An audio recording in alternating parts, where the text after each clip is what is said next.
Good evening, ladies and gentlemen. My name is Cody Lamian with Backroads Broadcasting. We're about 12, 13 minutes away from tip-off here for the girls' game. So we will be back here in a little bit. I just wanted to let you know we're not going to get started right at 6. The JV girls' game got over just a little bit later than it normally does. So we're about 12 minutes and 40 seconds from tip-off, and we'll be right back here on the Backroads Broadcasting Network.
Good evening, ladies and gentlemen. got it. Welcome to welcome to Backroad Broadcasting's presentation of Rock Creek High School sports. I'm Cody Liming, and I'm joined tonight by Isaiah Dobbins. How are you doing, Isaiah? Good. I'm on time this week. So, Yes, yeah. They don't have to Always suffer good. through the first 5 minutes of the game with me. Right. So, You do a great job, by the way. I appreciate you. So we are just about 3.5 minutes away from tip-off here at the Rock. So we figured we'd do a little bit of a pregame for you guys before we get into that. So tonight's contest is between the Silver Lake Eagles and the Rock Creek Mustangs. The Eagles come into tonight 8-1 overall, 5-0 in district play. And the Lady Mustangs are also coming tonight 7-1. I don't know if that is accurate. I think they're 8-1. I thought here we go. They were, So NCKL standings. Rock Creek's 8-1 overall in the year and 3-0 in the NCKL. They played in a tournament this last weekend. Nemaha Central tournament. And ladies place, what did they place there? I believe they got first. Did they get first there? Yeah. A little throwback to the Mid-East League matchup. But yeah, the Rock Creek Lady Mustangs sitting at 7th ranked in the top 10 of 4A teams, while the Lady Eagles come in at number 3 in 3A girls rankings. So could be in for a good matchup. I mean, it's always a good matchup anytime these teams play each other. I mean, I remember, we were in the Mid-East League whenever we were going through school here at Rock Creek, and now we're a bigger school and onto a different league, but those that rivalry will always be there. Yeah, definitely. And, people look at it like the 1A division, Rock Creek now being 4A, Silver Lake still at 3A. But don't get me wrong, Silver Lake is a very good basketball team. They're coming off multiple state title runs. And I'm not for sure, don't quote me on it exactly, of how many times they've won the past year, but they've made it to the state tournament at least the last 3 out of 4 years. So, yep, and the Lady Mustangs coming off of a somewhat disappointing last year, but they're doing much better this year. I think they've exceeded their total wins for last year already, and we're getting close to the end of the season, but Lady Mustangs have had a strong showing this year underneath new direction. New coach Trevor Keller and assistant coaches Caitlin Kuhlman and Taylor Olson.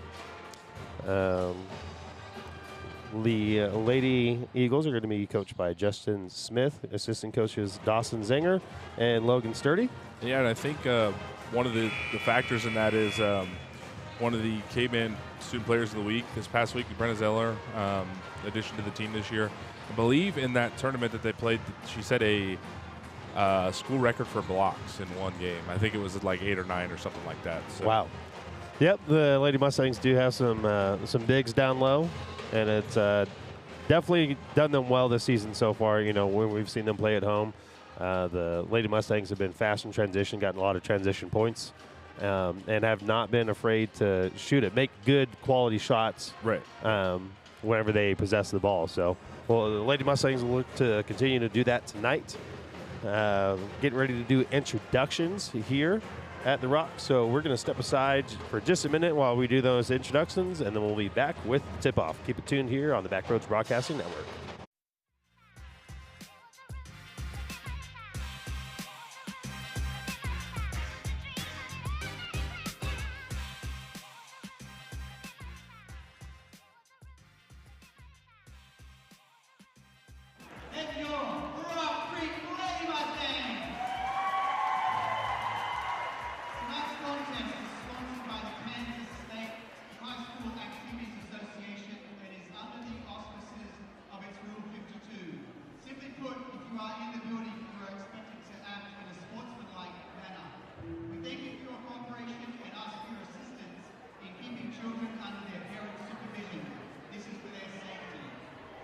And now, let's meet tonight's starting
Welcome back to Backroad Broadcasting's presentation of high school basketball.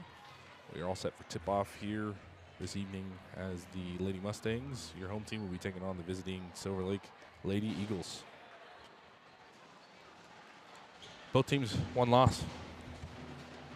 Yes, and an old rivalry. Yes. Heating back up, so we'll see who the victor is after 32 minutes. 32 quick minutes. These games have honestly been going by. They've been going by super fast.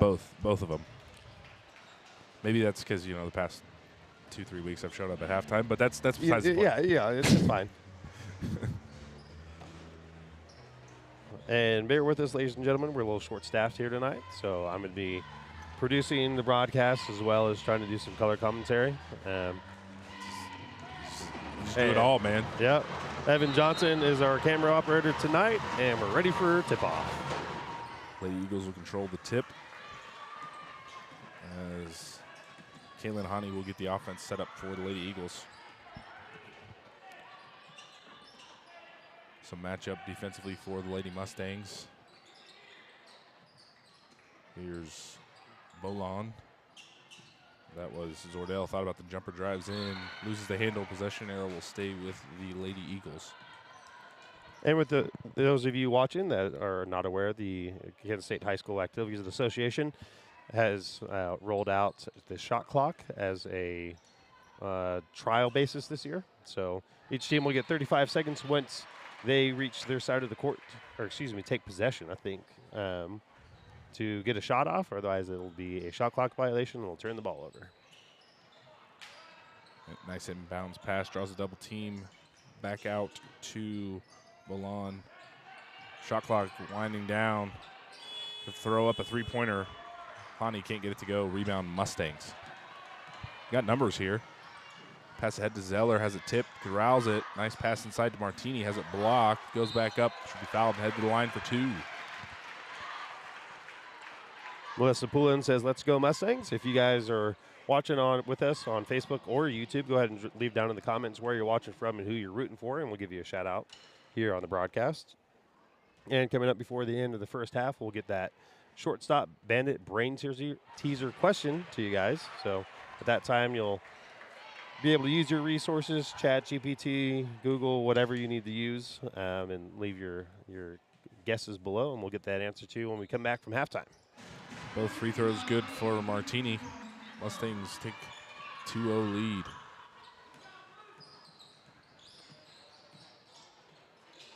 Nice pass inside, good move down below, has it swatted by Zeller. Dangerous pass, it'll be stolen by the Lady Eagles. Floater blocked again. Make that 2 blocks for Zeller. Were you just saying that she had the Correct. full record for blocks at the Correct. Nemaha Central Tournament? Yeah, and she's on pace to either tie or break the record. Nice take from Frazee. Down the middle. 6:35 left to go here in the first quarter.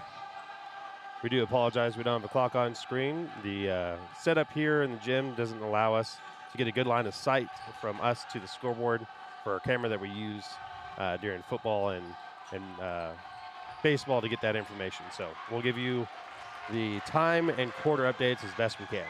Nice pass inside. Hyman can't get the bucket to go. Rebound Mustangs. Here's Martini. Pass to Frazee. Skip pass over to Prather. Drives in. Loses the handle. Possession arrow will stay with the Lady Mustangs.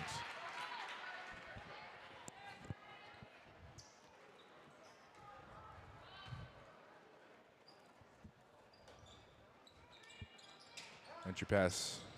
Rempe down low. Frazee. Possession arrow will stay here.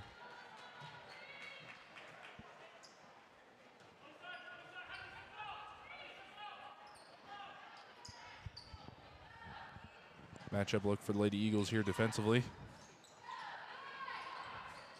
Inbounds pass to Prather down low. Zeller, power dribble, layup, can't get it to go. And possession arrow will go to the Lady Eagles. Eagles defense kind of stiffening up down low. Yep. That's when Zeller gets the ball in her hands. Lady Mustangs showing pressure here.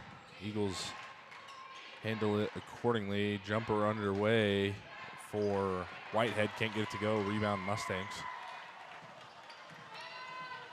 The Eagles getting some good looks at the basket, just can't get the ball to drop. Rempe fires a three, gets it to go. 7-0 run for the Lady Mustangs. 5:24 left to go here in the first quarter. Mary Lauren says, watching from White City, go Mustangs. Thanks for watching with us, Mary. Here's Bolin, top of the key. Now over to Whitehead. Whitehead off the screen. Dribble and drive action for the Lady Eagles. Nice pass inside of a jump ball. Possession arrow will go to the Eagles. The Mustangs. Lady Mustangs. I'll figure it out eventually. You got it. And with that timeout, we're going to step aside for after, and we'll be back after a word from our sponsors.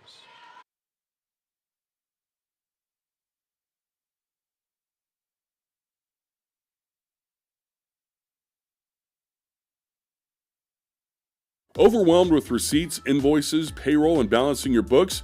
Keeping your financial records organized can be time-consuming and confusing. Contact Cheryl with Sunflower Consulting and Bookkeeping. She provides expert services to help your business stay on track. She ensures your books are ready for tax season, avoiding any last-minute stress. Call Cheryl for a free consultation at 785-506-4008. Reliable, professional, and affordable bookkeeping services you can count on. Welcome back to Backward Broadcasting's presentation of high school basketball. Nice pass ahead to Whaley. Pull-up jumper. Got it. Mustangs shooting at a rapid percentage here early. I'm going to call that a 2 instead of 3. Three-point jumper underway. Halts the run. That's Taylor Zordell. 9-3, 4:37 remaining here, first quarter. Whaley, another pull-up jumper, this time short. Pitzer rebound, gets the second chance bucket. And just like that, Mustangs respond to the three-pointer by the Eagles. Yeah, I don't mind the defensive pressure from the Lady Eagles. They're just struggling to get back on defense. I mean, Mustangs are having, 4-on-3, 3-on-2 breaks, and we've seen it time and time again, scoring in transition. Nice pass to Pitzer. Can't get the layup to go, gets her own miss. Second chance bucket is good again. Mustangs lead by 10.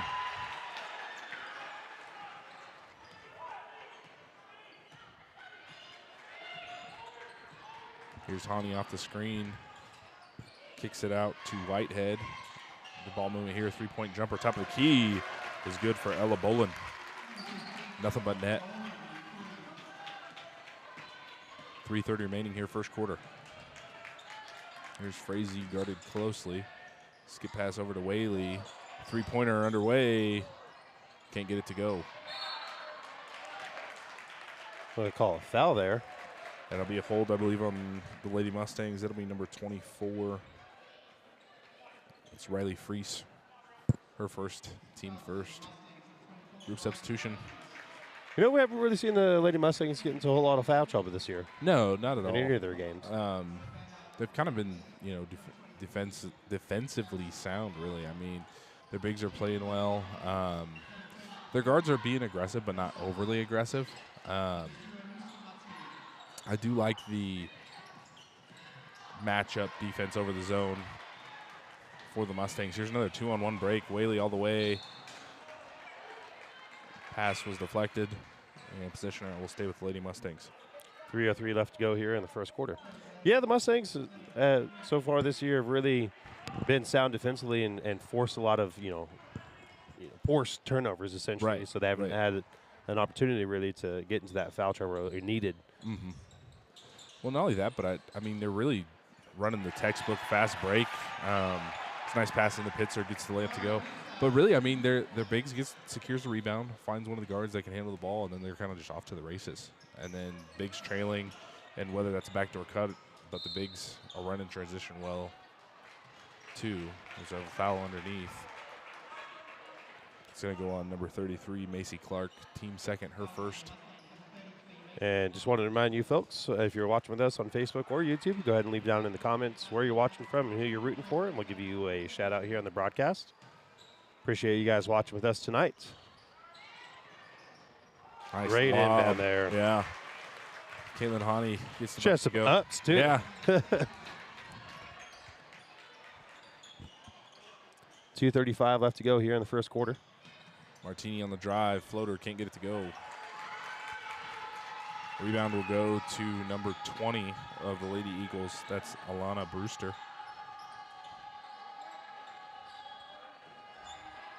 Nice pass. Lob. Can't get it to go. Second chance.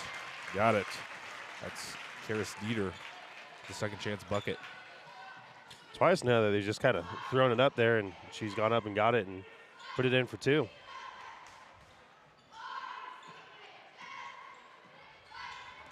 Here's Clark. It's like a zone matchup now for the Lady Eagles.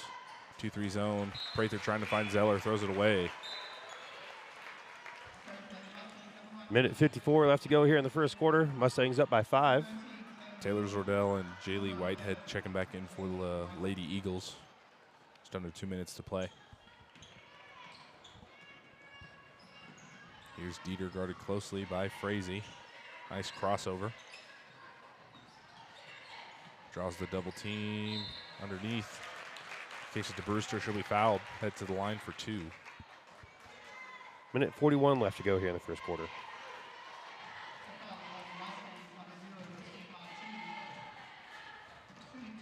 And if you guys wouldn't mind, please share this. If you're watching with us on Facebook, go ahead and share this on Facebook. It helps reach more people and lets more people know that can't be here that we are live and they can watch the game from the comfort of their home.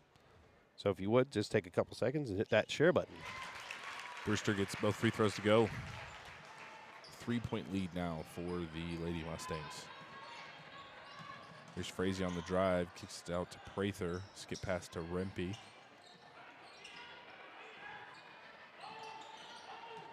Matchup defensively for the Lady Eagles. Lob pass inside. Zeller has it blocked. Corralled by Whitehead. Here come the Lady Eagles now. Brewster down low. Passes inside. Dieter can't get it to go. Just over a minute to play here. Here's Rempe on the drive. Nice take. Can't get the layup to go. And possession will go back with the Lady Eagles. Here's Whitehead on the drive. Floater, no good. And possession arrow will stay with the Lady Eagles. 51 seconds remaining here in the first quarter. Eagles have started to make the Mustangs, they've been forcing turnovers. Some quick errant passes by the Lady Mustangs, and it's paid dividends. Yeah, it's a good adjustment by the Lady Eagles defensively. They've switched that zone so that way their middleman and their defender on the block can really, establish post presence. Yep. The Eagles have done a much better job getting back on defense, too, in transition. That foul was on number 22, Ellie Prather, for the Mustangs. It's going to be her first, team 4th. Brewster back at the free throw line, gets the first one to go.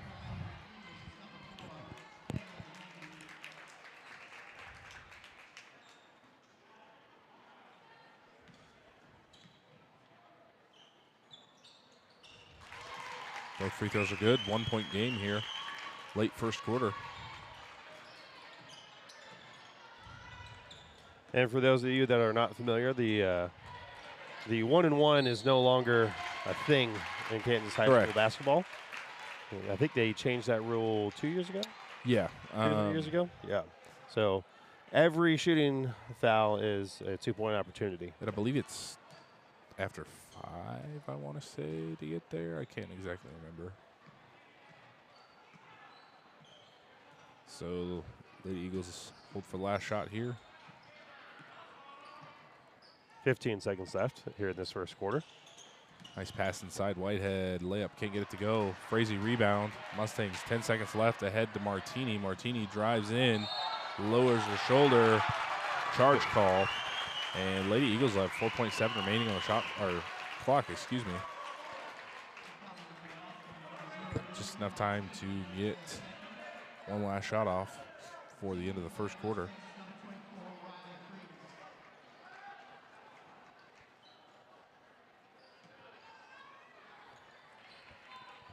Pass to Whitehead. Whitehead driving to her right. Fadeaway three. Can't get it to go. After one quarter play, Mustangs lead by one, 15-14 in a closely contested first quarter.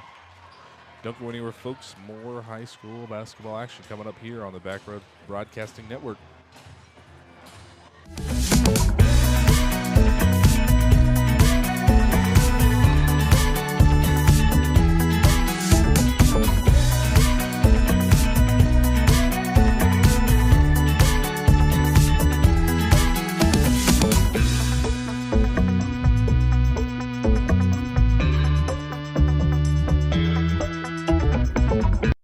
Price Physical Therapy, a new clinic located in Wamego. They specialize in orthopedic rehabilitation following total joint replacements, arthroscopy procedures for ACL, rotator cuff, meniscus, sports rehab, and injury prevention. They individualize care and treatments of athletes at every level and work with the athlete from initial injury until they return to play, including strength, endurance, agility, and coordination drills. Experience the difference with Price Physical Therapy. To schedule your appointment, visit pricephysicaltherapy.com. Welcome back to Backroad Broadcasting's presentation of high school basketball. We are all set for the second quarter here. 15-14 your score after one. If you're just joining us, Isaiah Dobbins, Cody Liming here live in Flush, America. Old Flush, America. Evan Johnson on the camera for us tonight. Shout out to Evan. Got quite a few sick high school students. Most of the time, the journalism class has students that covers part of our broadcast, but again, they're out sick, so back to the Backroads crew. Frazee, another three-pointer, can't get it to go. This one will roll out of bounds. Good set play coming out for the Mustangs. First play of the second quarter. Just can't get the three-pointer to go from Frazee. Here come the Lady Eagles now.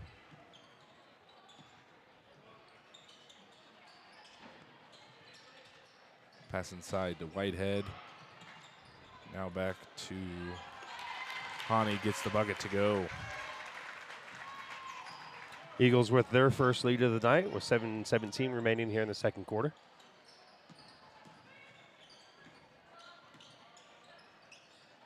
Here's Freese on the wing.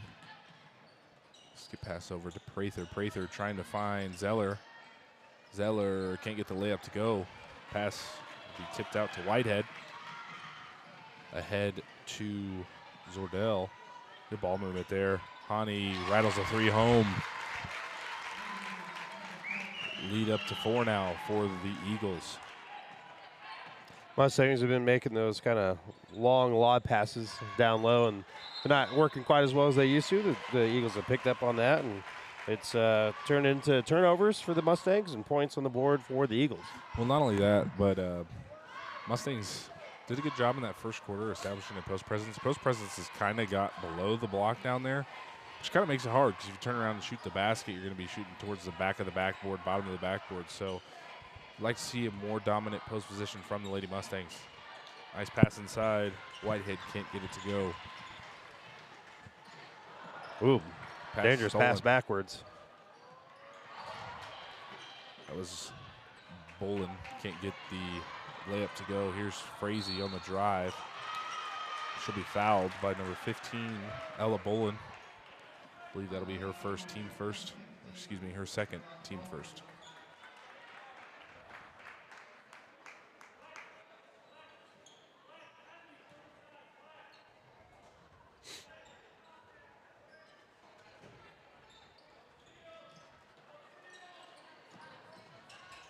Pass over to Rempe. Now to Zeller. Back to Rempe. Inside to Zeller. Over to Freese. Corner three. Got it. Cuts the lead down to 1 with 5:52 remaining here in the second quarter. It's one way to expand the zone there. Freese with the corner three.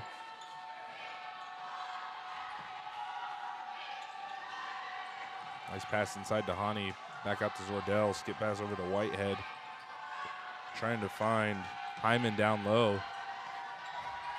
Hani tries to switch hand layup, can't get it to go. Pass poked away, but Mustangs will retain possession.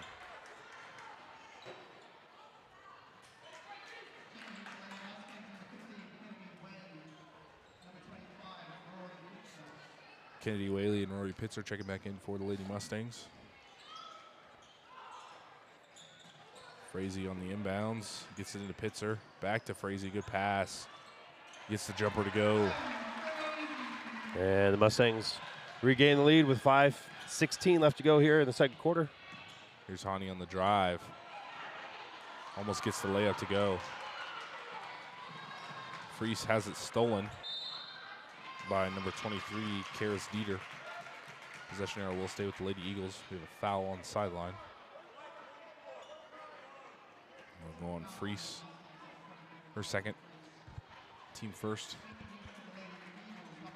You know, I said at the top of the broadcast that we haven't really seen the Mustangs get into foul trouble, but yet here we are early into the second quarter, and Mustangs are already committing several more fouls than they usually do. Be something to watch for the rest of the game here.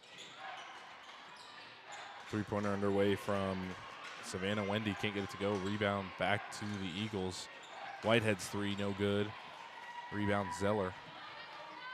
4:44 remaining. Frazee into Pitzer, loses the handle. Possession arrow coming back to the Lady Eagles.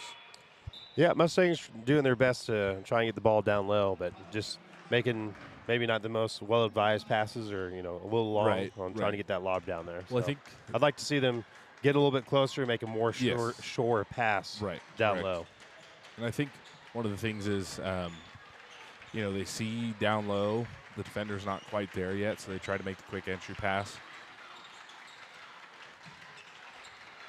The ball movement here from the Lady Eagles. 12 on the shot clock. Hani on the drive, scoop layup, can't get it to go. Rebound corralled by number 24 of the Lady Eagles, Savannah Wendy. Or excuse me, that was number 14, Paige Hyman. Wendy on the inbounds. Tahani back to Wendy. Shot clock winding down. Shot clock violation on the Lady Eagles. Yeah, she said it was her bad there, but in defense of her, our shot clock is not really the best, because once it's down below 5 seconds, I think, still looks like it goes back to double digits, and so it just moves a little bit faster. But if you're just glancing up there, it could look like you have 20 seconds left or something. Correct. And more versions of the shot clock. NBA just announced that. Nice move inside from Pitzer. NBA actually just did announce that they're going to do a circular shot clock next year, I believe. So we might even see that down the road. A circular shot, like so instead of a square, it's a circle. What's the big science behind that? I have no clue. I couldn't tell you. You know what? I'm tired of looking at a square all the time. Let's make this more of a round shape. Right. Nice steal from Dieter. Drive in. The defense from Whaley. And they're going to say that was off of Mustang's foot, so possession will remain with the Eagles. I think fans were looking for a carry there, but they didn't get it. Hani can't get the layup to go. Rebound Pitzer. Draws the double team.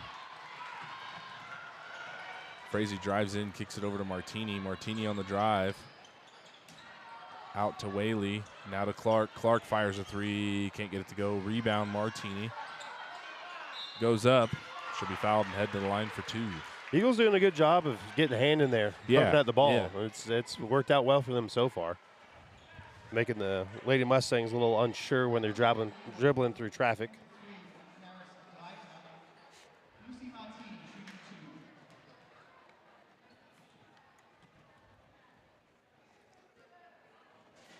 First free throw from Martini is good.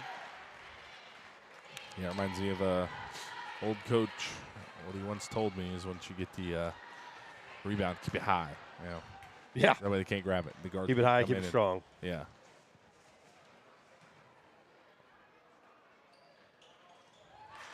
Martini, both free throws are good. Lead is 5 now for the Lady Mustangs with just under 3 minutes remaining here in the second quarter.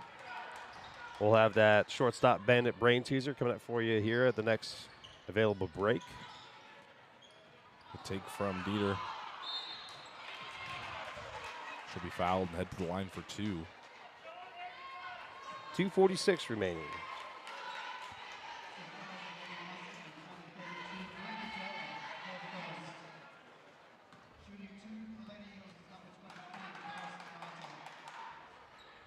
First free throw for Dieter is good. Yeah, and almost approaching February here for basketball season. Kind of Getting kind of close to the end. Yeah. Well, not only Well, that, homecoming's but this Friday. Right. But not only that, but just kind of get to the nitty-gritty of the season, where teams really kind of, you kind of see the teams in the top 3 or 5, 4A kind of distance themselves, and this is where teams kind of make their run. One team I can think of in particular is I believe it was Clay Center a few years ago. Started season off 0-5, then battled back and was able to get It's when you get cooking. Yeah. When you start cooking let with him grease. cook. That's right. Let him cook. That foul was going to be on number 20 for the Lady Eagles. That's Elena Brewster. It's going to be her first. And that's going to be the third team foul.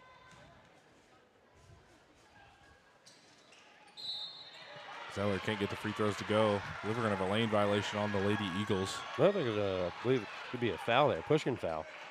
Oh. On number 13 for the Lady Eagles. Good call there. Taylor Zordell. It's going to be her first.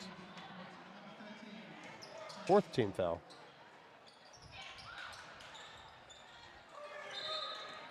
They're going to get Rempe with the travel there. Yeah, while we got a little bit of time, we'll go ahead and bring up that shortstop bandit brain teaser. Price Physical Therapy, a new clinic located in Wamego. They specialize in orthopedic rehabilitation following total joint replacements, arthroscopy procedures for ACL, rotator cuff, meniscus, sports rehab, and injury prevention. They individualize care and treatments of athletes at every level. Playing that price ad. Sorry about that, ladies and gentlemen. There we go. There's the brain teaser. Last bucket coming from Wendy. Nice pass inside to Zordell. Gets the layup to go. 4-0 run now for the Lady Eagles.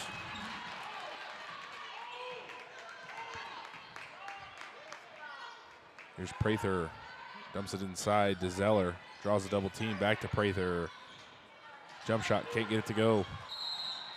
We're going to have a reach on the Lady Mustangs. This one will go on Prather or Zeller.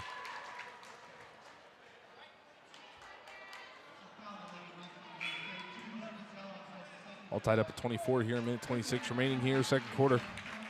Apologize for that little technical snafu, ladies and gentlemen. Like I said, we're a bit shorthanded, so I'm trying to do some commentary while I also control the stream. My apologies. Got a minute 20 left to go here in the half. Dangerous pass there, almost stolen away by Martini. Possession arrow will stay with the Lady Eagles.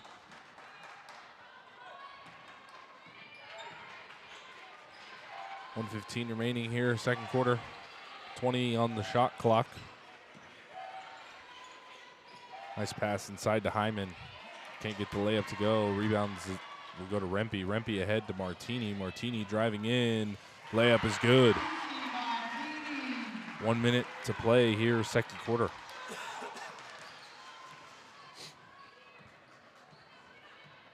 Connie will get the offense set up for the Lady Eagles. Pass is tipped. Jump ball. Possession arrow will go to the Lady Mustangs. 44 seconds remaining here in the second quarter. Yeah, So after a flurry of activity there. Yeah. Lady Mustangs are quick here. Then go with 2 for 1. Here's Frazee driving to her left to Prather. Skip past to Rempe. Fires a 3. In and out. Rebound will go to Hyman. Here's Dieter on the drive. And charge call. And that's going to be team 5th.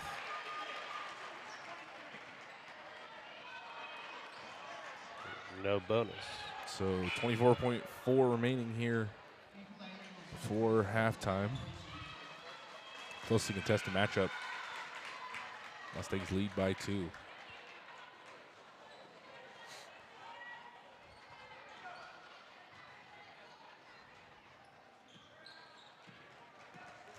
Shot clock is gone dark, so Mustangs can hold here for the final shot. Here's Frazee on the drive. Back out to Rempe. Rempe's going to fire. 10 seconds remaining. Short. And possession arrow will go back to the Lady Eagles with 7.6 remaining. It's a good open look there. Would Was. like to see the Lady Mustangs hold it maybe just a little bit longer. Just a little longer. Lady Eagles now have an opportunity to come down court and score and maybe tie this thing. Here's Zordell on the drive. Should be fouled. Head to the line 4-2. 3.6 seconds remaining here. Eagles with the opportunity to tie it up before they go into the locker room for halftime. And that's going to be Macy Clark's second foul. Zordell can't get the first free throw to go.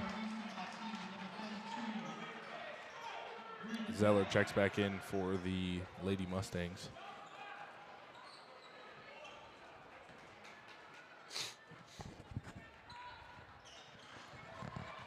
Zordell can't get the second free throw to go. Pass ahead to Martini. Martini half-court heave. Oh, that was close. Almost got it to go. It couldn't quite get Bank it to was drop. semi-open on that. Bank was semi-open. All right, we're going to try this one more time, getting the shortstop Bandit Brain Teaser to play for us. Let's see here. All right, this game's Bandit Brain Teaser is brought to you by Shortstop. No matter where you're going or how long it takes to get there, you'll always have time for a shortstop. Question is, which Kansas high school girls basketball program once held the nation's longest winning streak, excuse me, at 107 consecutive victories? So That's impressive. impressive. That's got to be, what's a normal season? 20 games. Right at about, yeah. So if you win the state championship, that's 24, five years, yeah. Is it probably 24, 25 games to win a state championship? Well, you have to win 3 games. You got to win 3 games. So you have to win your first game to get guaranteed 2 more. So Gotcha. Yeah, and then you got to win 2 games at regionals to win it. you have to win 2 at Sub-State. 2 at Sub-State. 2 at Sub-State, 3 at State. Yeah. So a full state championship season's 25 Exactly. games. Yeah, Okay. So right that's- about, yeah. So that's like 4. 4 or 5 undefeated. So in your 5th season, you finally pretty lose crazy your first because if games? you think about it, you come in as a freshman to your senior year, you didn't lose a single game. It's kind of like the Andale. Yeah. Those Andale boys It is, yeah. for football. Yeah. Never coming into high school, never losing a game. Yeah. That's crazy. It's kind of crazy, the not only that storyline, but just the storylines of Kansas sports in general, of just like the great teams or teams that, have had great seasons like Andale. I mean, Andale and Cheney, that became a rivalry, past 2 years because of Cheney beating Andale and their undefeated streak. But Yeah, story for another time. for sure. It's a little bit of foreshadowing for next game's Bandit Brain season. Yeah. Might be, it includes a #1 overall draft pick in the NBA. So This is also stay true. tuned for that. Go ahead and drop your guys' comments or your guesses down below in the comments. And we will be right back for second half action here at The Rock. Don't go anywhere. Keep it right here on the Backroads Broadcasting Network.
Welcome back, ladies and gentlemen, to Backroad Broadcasting's presentation of high school basketball. Isaiah Dobbins, Cody Liming coming to you live here at the Rock in a closely contested former Mid-East League matchup between the Lady Mustangs and the Lady Eagles. Lady Mustangs lead by 2 coming out of halftime.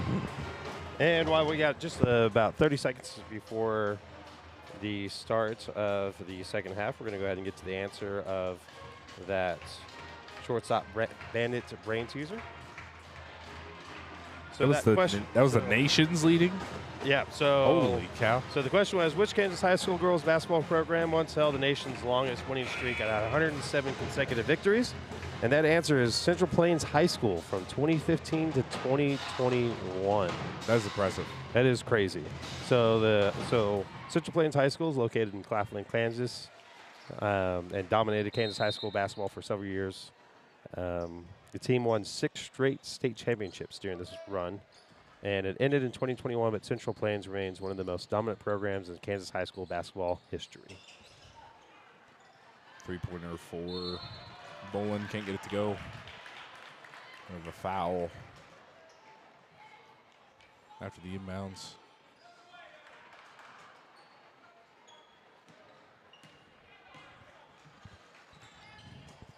Here's Frazee.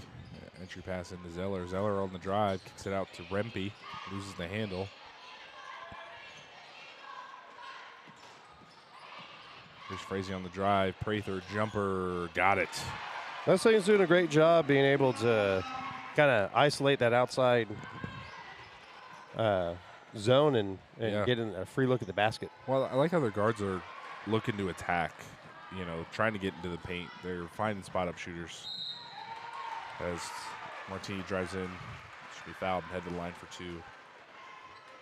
But, yeah, not only are their guards playing aggressive defensively, but offensively as well.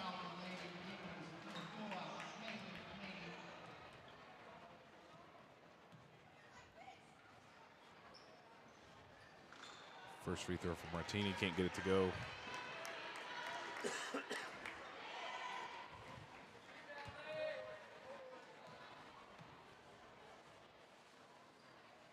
Second free throw is good. 5-point lead now for the Lady Mustangs. 7:08 remaining here in third quarter. Nice pass inside to Whitehead. Can't get the layup to go. Rebound Prather. Here's Martini. Nice pass inside to Zeller. Can't get the layup to go. Should be fouled. That'll be on number 14, Paige Hyman. Couple of early fouls here, second half. Coming out strong from that halftime break. Yeah. And, I mean, I think if I could kind of recall what Trevor Keller told his team at halftime, I think keep being aggressive. I mean, they've gotten pretty good looks there in the first half with being aggressive and scoring in transition. And, for the Lady Eagles, I think just try to take some of that intensity and swing the momentum their way on the offensive end, kind of getting complacent. Doing really well on the defensive side of the ball. Yes. Forced a lot of turnovers in that first half. Right. First pass into Bolin. Should be fouled and head to the line for 2. It's on number 22, Ellie Prather for the Mustangs. I believe that's going to be her second.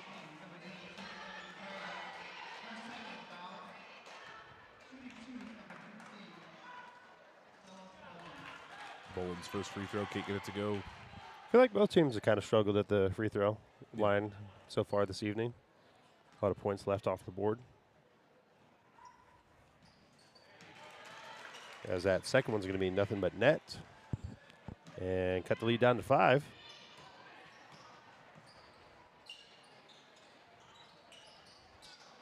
Prather, this pass is stolen by Bolin. Here's Hani on the drive. Kicks it out. Bolin, three-pointer, no good. Hani, nice pass inside Hyman. Should be fouled and head to the line for 2. Eagles doing a good job of rebounding down low. Yeah, and I feel like several of the points have come off of second chance. Yeah, the second chance points. In the first quarter had I believe it was 6 or 8 points off second chance, and the Lady Eagles have kind of cleaned up the glass there and limited that. Mustangs really haven't had those second chance opportunities on the offensive end. and getting a lot of steals in transition. Eagles definitely doing a great job defensively here. See if they get the offense side of the ball to catch up with their defense.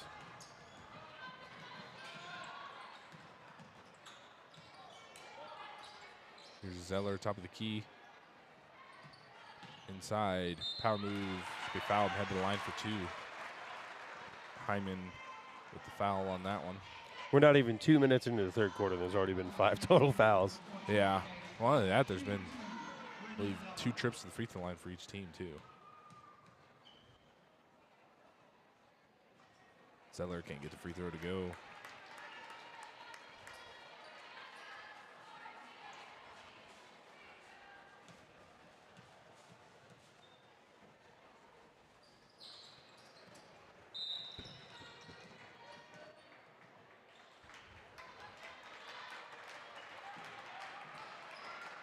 I believe they're going to call a lane Yeah, violation there lane violation, yeah. on the Eagles. So returning the line for another attempt at that free throw.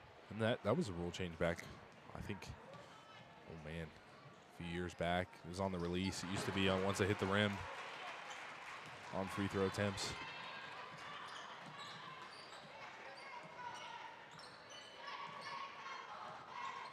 .5:55 to go here in the third quarter.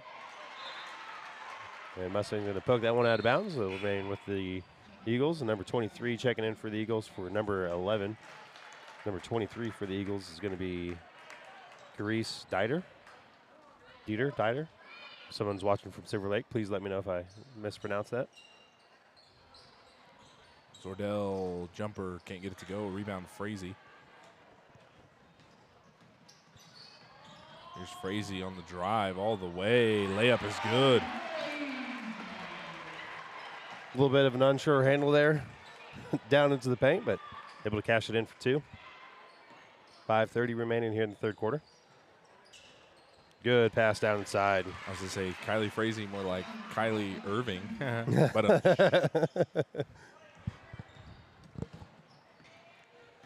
I think that's funny because I don't know NBA. it's Kyrie Irving. Is he a beast? Ball knowers know. Rempe fires a 3. So you're telling me if I don't know Kyrie Irving, I don't know ball? He's a well-known player. He more drafted by the Cavaliers. He's more well-known when LeBron went back to Cleveland in that 2016 run when he won a championship there. As that's going to be a foul on number 22, Ellie Prather for the Mustangs. This will be her third. 4:59 to go here. Dieter gets the first free throw to go. Rory Pitzer checking back in for the Lady Mustangs.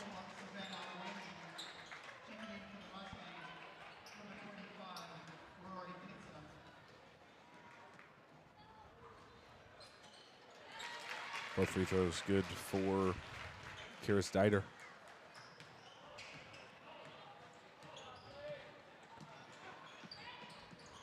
Here's Frazee on the drive again. Gets the left-hand layup to go.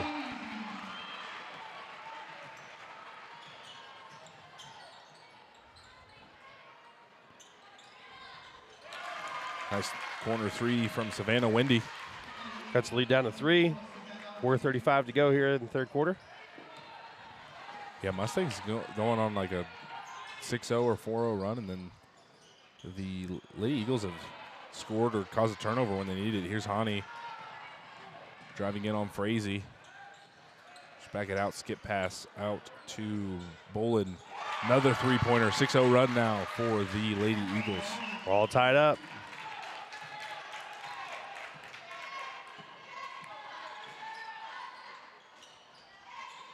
Here's Rempe. Pass to Frazee. Frazee on the drive. Layup, can't get it to go. Rebound, Bolin.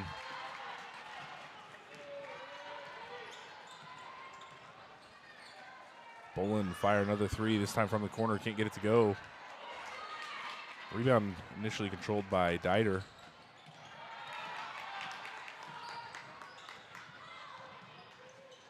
Here's Rempe. Now to Pitzer, top of the key 3-pointer, no good. Rebound will go to Paige Hyman.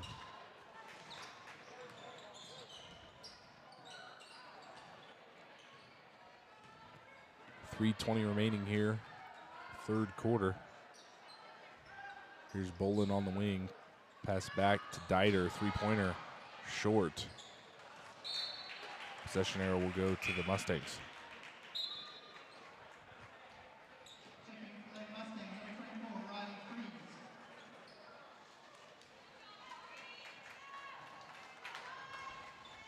So still tied at 35 here with just 3 minutes to play for your third quarter. Both teams coming out of the locker room with some intensity.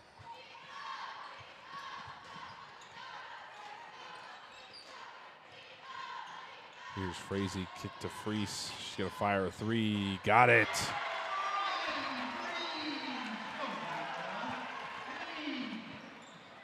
Yeah, you're right. The Eagles go on a nice little run there. The Mustangs able to It's to answer back right away, kind of keep the momentum in their favor. but both teams really doing a good job of limiting the run. You know, the Mustangs up to a 5-0 run now, but here come the Eagles. They're going to get their set play and get a bucket here. And there's going to be a timeout by the Lady Eagles. We'll keep it right here. 2:19 remaining here in the third quarter. Mustangs up by 5. So, you know, we've got about 10 minutes left to go in the game. What do the Eagles need to do to pull out the victory here? I think they've kind of cleaned up the transition defense. Again, I'd like to see their guards be a little more aggressive because depending on the matchup that the Mustangs are coming out in, either the zone or, matchup, we'd just like to see be a little more aggressive. There's a lot of kind of complacency and standing around on the arc and kind of relying on their bigs to get open. I'd like to see the guards drive in. They're very well capable. We've seen Hani get to the rim a few times, Whitehead. And find your spot-up shooters. Seen Elle Bolin and Savannah Wendy knock down some big threes when the Eagles need it the most. Yeah, I think the Eagles are doing a great job causing turnovers, poking the ball out. We've seen that multiple times, especially when the Mustangs try and drive down into the paint. So I'd like to continue to see them do that and, try and get some good looks at the basket, and eventually the ball will fall. Right. It's true.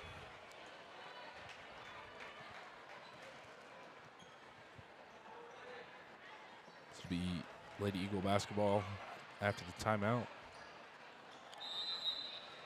After the timeout, I believe they'll probably come out with a set play here. Whether they get one of their bigs open or one of their shooters.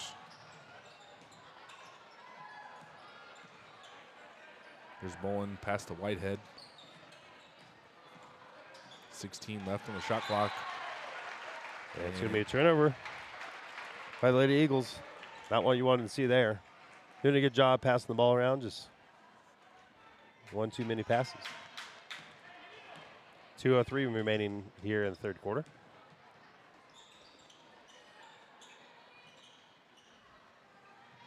Here's Frazee down to Rempe.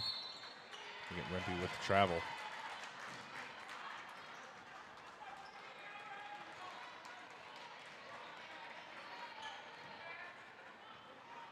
So 2 minutes to play here, third quarter.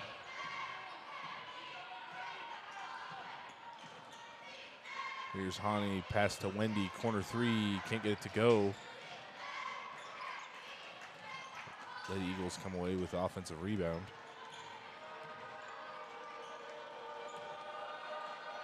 Here's Hani. Rock Creek student section starting to get into it now. It's a good entry pass into Bolin, can't get the layup to go. Here's Rempe on the drive. Maybe call her out of bounds underneath. Possession will go back to the Lady Eagles.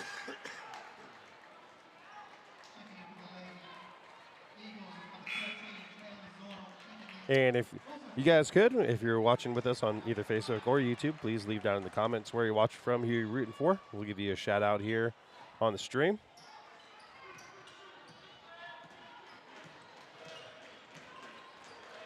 So here's Zordell. Back to Dieter. Good ball movement here from the Lady Eagles. Dieter, floater, rattles it home. 3-point lead now for the Lady Mustangs. So under a minute to play.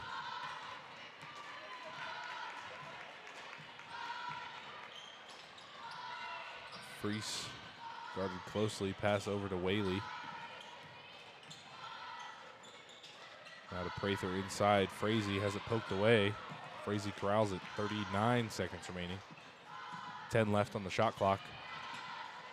Here's Freese on the drive. Goes up. Layup is good. Mustangs were looking to pass it out to the outside, and eventually she just said, you know what, I'm going to take this up to the rim, and puts it in for 2. Mustangs have an opportunity for the last second shot here again. Shot clock is dark, 15 seconds remaining. And Trevor Keller will take a timeout. And with that timeout, we're going to get a word from our sponsor, Shearer Home Team. If I can get that pulled up here.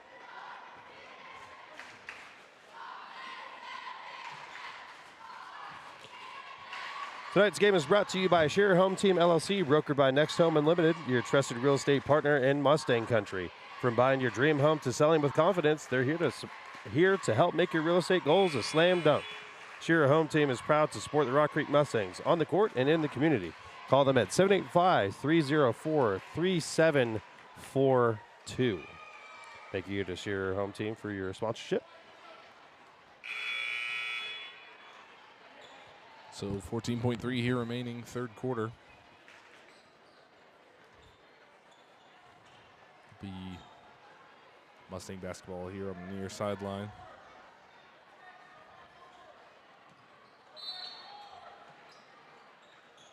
And bounces to Frazee. 10 seconds left. They're going to give her travel. So she lost her footing there. So the Eagles now with a last-second opportunity. 9.4 seconds remaining here in the third quarter. Gym's starting to fill up. Yeah. It's a good turnout here this evening for both fans. I noticed because it started to get warmer. So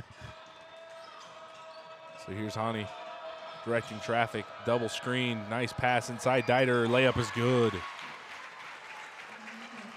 That'll do it. 3 quarters to play. Still closely contested matchup here. Mustangs lead by 3, 42-39. And while we've got that break in action, it's going to be brought to you by Roach Media Group. That pulled up here.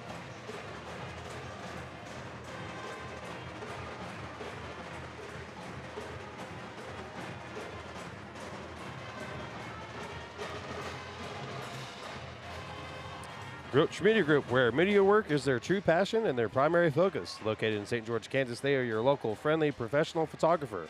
With an assortment of packages available for professional headshots, family and senior portraits, engagements, and weddings.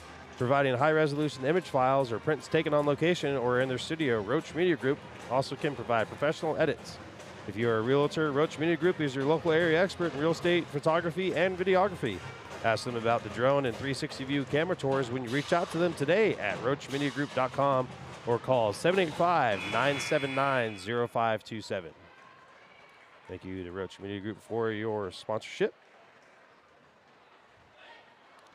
As we're back in action here at The Rock, Cody Lyman, Isaiah Dobbins, Evan Johnson on the camera.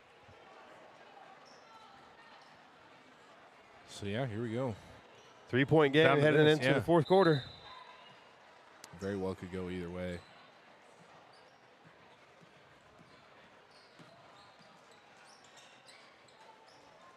Pass inside deflected by Rempe. Nice pass to Martini.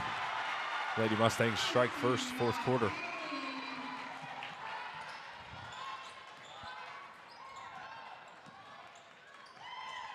This pass over to Dieter. Wendy, top of the key. Hani inside, has it stolen. Corralled by the Lady Eagles. Jumper no good. Zordell. The ball movement here by the Lady Eagles. Hani on the drive. Floater no good. Gets her own miss. Gets her own miss again. Goes back up. It's her miss for a third time. Back out to Wendy. Back to Hani. She's going to line up a 3. Got it. That was 3 rebounds in a row. Yeah. Did a great job not giving up on the play, and it turns into 3 for the Eagles. With 6:57 to go here in the fourth quarter, Mustangs up by 2. There's Rempe's going to line up a 3-pointer. Can't get it to go. Rebound will go to Karis Dieter of the Eagles. Here's Wendy, corner three, no good. Rebound, Lucy Martini.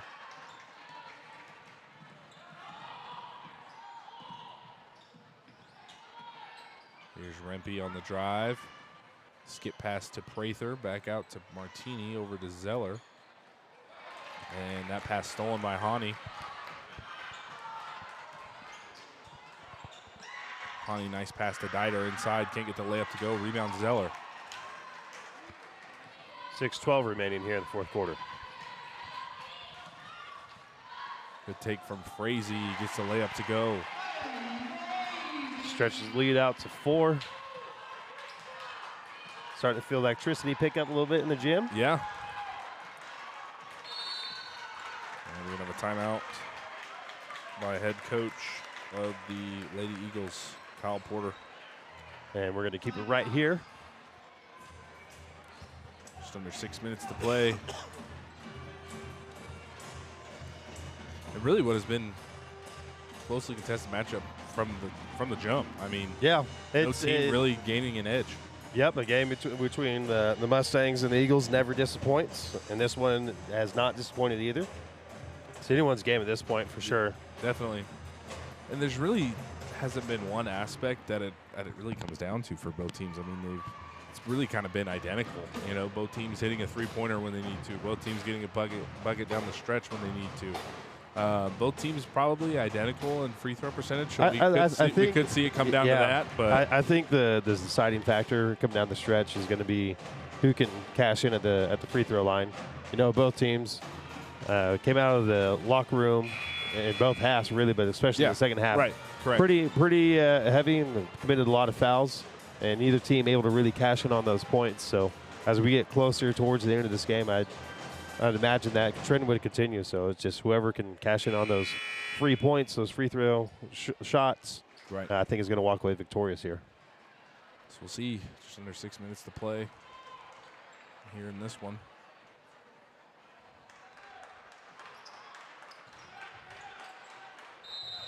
In this throwback throwdown here at the Rock. Throwback, throw down. I like that. Yeah, I just came up. Nice little coin. Here's Zordell, pass to Bolin, inside Hyman. Zordell, jumper is good. 2-point game. Here's Frazee on the drive, over to Rempe, inside Prather. Turns, throws that one away. Looking for Zeller. They don't play Riley County this year. So we can't use the RCs, the RC Rumble, or whatever we came up with. Now I don't get to see Jordy Nelson. Zordell gets her own miss. Here's Bolin over to Whitehead. Good reset there by the Eagles. Yeah, much needed. Shot clock was getting down. Here's Whitehead on the drive. Now over to Zordell, inside to Hyman. Nice pass to a cutting Bolin, and last touch by the Lady Eagles. Mustangs will retain possession. Seems like the Eagles got a little conservative there on that possession. No one really looking to drive, just a lot of passes there. And unfortunately, when you make a bunch of passes, there's a greater chance that one's a bad pass, and it turns out there that they'll turn it over to the Lady Mustangs. Good call there from the official. Off Zeller's foot there. Possession arrow will go back to the Lady Eagles. Karis Dieter checking back in for the Lady Eagles.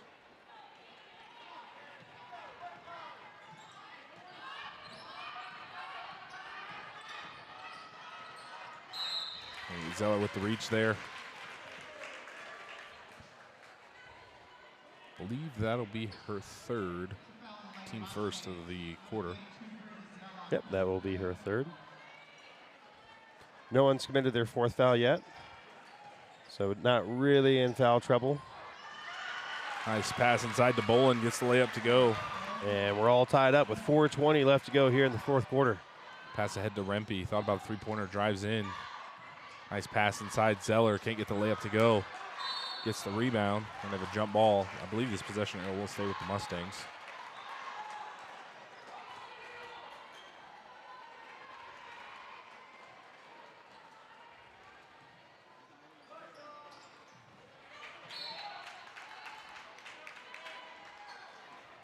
Possession arrow still staying here.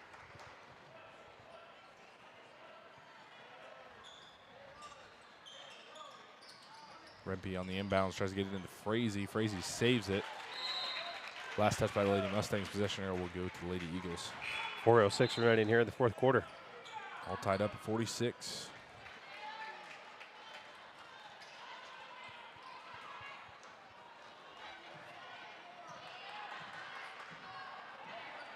Here's Hani. Dangerous pass poked away by Martini. And possession arrow will go to the Lady Mustangs.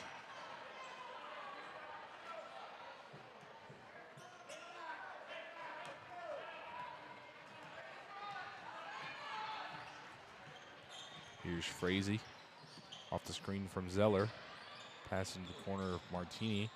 Now back to Prather, back to Martini. Over to Rempe. Thought about the three, inside to Zeller. Up and under, jump ball. Possession arrow will go to the Lady Eagles.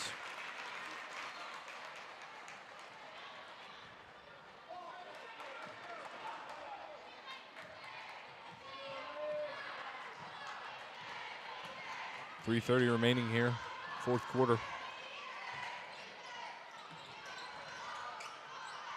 Here's Hani going to work on Martini. Spin move back to Whitehead. Whitehead on the drive. Back out to Hani. 15 left on the shot clock. Nice crossover inside. Goes up. Layup. Can't get it to go. Rebound Frazee. Mustangs have numbers here. Ahead to Prather. Dribbles. Goes up. Can't get the floater to go. And I was going to say she out of bounds there. And possession arrow will go back to the Lady Eagles. 3:05 remaining.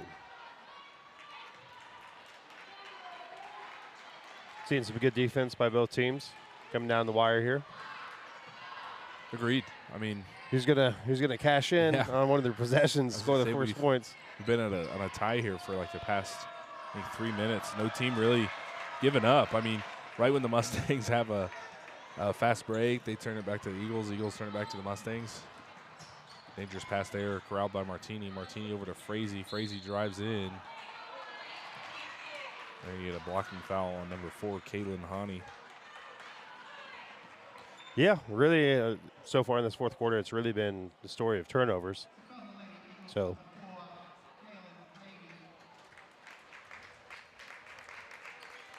That'll be her second foul. Rempe on the inbounds. Into Martini. Martini on the drive. Goes up. Gets the bucket to go.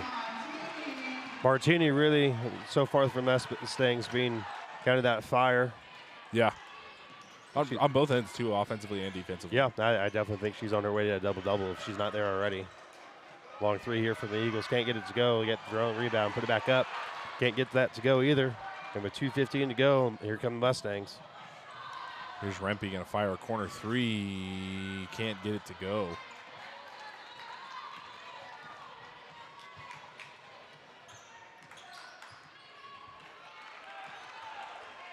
There's the pass to Whitehead from Hani. Back to Bolin. Now to Whitehead inside. Hyman loses the handle. Corralled by Rempe. Minute 50 left to go. Rempe ahead to Prather. Hasn't knocked out of bounds. Possession arrow will stay with the Lady Mustangs.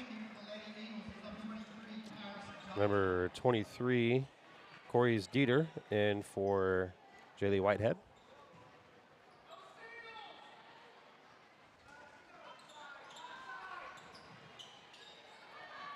It's the pass into Frazee. Hani with the foul there. So it'll be her third, team second. Both teams safely out of the bonus thus far. Mustangs with 4 timeouts remaining, Eagles with 2. Pass inside. Here's Frazee, guarded closely. Off the screen from Zeller. Has Rempe open in the corner, drives in. Frazee loses the handle, should be fouled. That'll be the 4th on Hani there. They're going to call that one on number 15, Ella Bolin. It's going to be her third.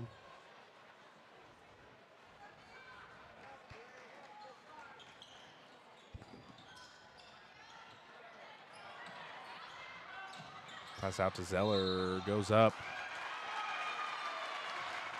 Call blocking foul, this time on Carice Dieter. So she'll go to the line for 2 here, an opportunity to put it just a little bit further out of the reach for the Eagles. And back to what you said, Cody. Free gonna throws could be. Free throws could be it. It seems like this game's going to boil down to who can have clean possession and put points on the board when they go to the line. So just not a full timeout. We'll keep it here on the Backroads Broadcasting Network. But yeah, closely contested matchup here. I mean, we talked about it a little bit at the short pregame that we did have. And we knew this would be a game. I mean, Mustangs trying to crack in that top 5 and 4A girls rankings, and both teams coming in tonight 8-1. Yeah. So pretty evenly matched up. Right. Both teams in the middle of the pack trying to look to gain a few power ranking spots in their respective divisions. But a lot of basketball still to be played here in this fourth quarter. Minute 24 to go.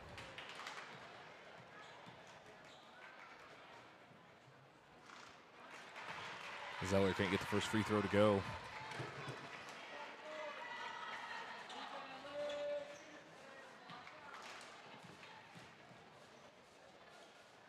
Second free throw is underway. No good. Remains a 2-point ball game. Minute 20 left to go. Here come the Eagles. Pass stolen by Prather. Ahead to Rempe. Rempe ahead to Martini. Stolen by Bolin. Here come the Lady Eagles now. Pawnee splits the double team. She'll be fouled. Again, both teams just in transition, trying to get the ball down the court, and I think making not well-advised throws, and they're turning into turnovers. Yeah, and I think really the next team that can kind of sport a little run, whether it be 4 to 6 points, I think might be able to come away with this one. Here's Hani on the drive, hop step, loses the handle. Should be fouled by Martini there. 54 seconds remaining. 2-point ball game. Eagles have 1 timeout remaining. Mustangs still have 4. Be Martini's 4th foul. Nice pass inside. Hani goes up. Can't get it to go. Eagle fans looking for a foul there. Possession arrow will stay here. 30 seconds on the shot clock, 48 seconds remaining on the game clock. Inbounds to Dieter, now to Hani. Off the screen from Hyman. Crosses over, goes at Zeller. She'll be fouled and head to the line for 2. Opportunity here to tie it all up at 48. Yeah, coming down the stretch here, 40.6 seconds remaining. If I'm the Eagles, I'm making the design set play for number 4, Caitlin Hani. And it really has come down to turnovers and free throws, as the first one doesn't drop there. Seems to be lid on the basket in terms of free throws. Yeah. Not normal, but Hani gets the second free throw to go. 1-point game here, fourth quarter. It's going to be a timeout, and that timeout is going to be brought to you by Roach Media Group.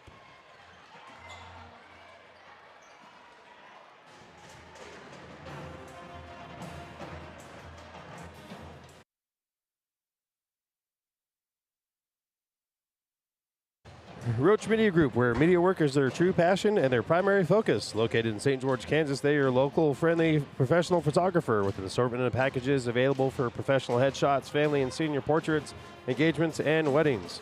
Providing high-resolution image files or prints taken on location or in their studio, Roach Media Group can also provide professional edits. If you're a realtor, Roach Media Group is your local area expert in real estate photography and videography. Ask about the drone and 360 view camera tours when you reach out to them today at roachmediagroup.com or call 785-979-0527. Roach Media Group, no tagline. Roach Media Group being owned by Backroad Broadcasting's very own Cody Roach. So eventually one of these days, I think he'll give us a tagline. Yeah, I think he'll cook one up. Like Judd's previous. You never knew what the tagline was going to be every game. Yeah, I know, right? It's New one something every different game. time, yeah, Eventually something will stick, right? right. 40.6 seconds left to go here in the fourth quarter. Here's Frazee on head to Prather. She'll be fouled. I think that'll be by number 23, Karis Dieter. Or excuse me, Karis Dieter. That'll be her second. Or excuse me, that's going to go on Zordell, actually. Her second. Team fifth. Prather can get the first free throw to go. That one to extend it. Still a 1 point game, yeah. Still a 1 point game. Anybody's game, anybody's game. We'll see. These are the kind of games you live for as a broadcaster. It is, it is. There we go. 2-point lead now for the Mustangs. 30 seconds remaining. Here's Hani. We have seen the Eagles be able to drop a three-pointer at a moment's notice. Dieter on the drive, goes at Zeller, has it blocked. Jump ball. Possession arrow should go to the Mustangs. It does. 24.2 seconds remaining. And it's going to be a full timeout by Lady Mustangs. We'll step aside and get a word from one of our sponsors.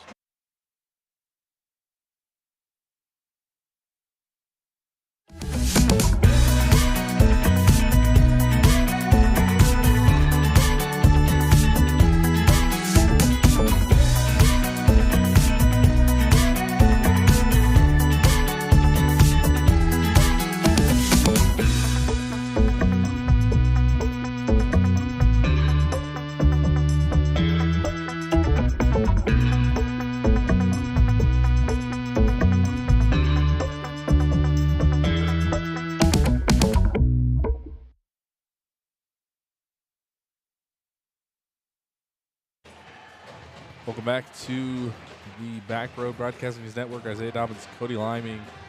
If you're just now tuning in, closely contested matchup here. Mustangs lead by 2. It'll be their ball to inbounds. We'd like to think that the Lady Eagles will come with some sort of pressure here.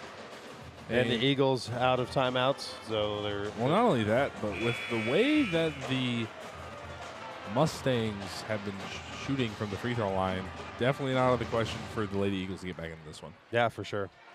Seen both teams struggle tonight at the free throw line, and here in the second half really struggled with possession and not turning the ball over. Right. Prather to inbound. Gets it inside to Frazee. There'd be a jump ball, and this possession arrow will go to the Lady Eagles. So 22 seconds remain here in the fourth quarter. Mustangs up by 2.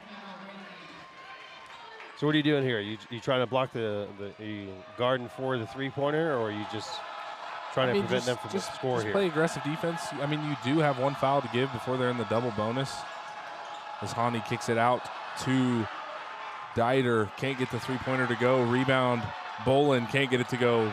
Rebound tipped out. 9 seconds remaining. Controlled by Dieter. Dieter drives in. Goes at Zeller. Fouled. Head to the line for 2. 4.7 seconds remaining.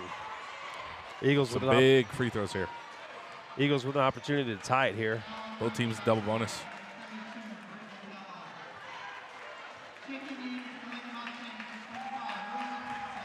What's going through your head at this point if you're getting ready to toss up those free throws? I'm sure calm. you've been in that position before. Just be calm. I mean,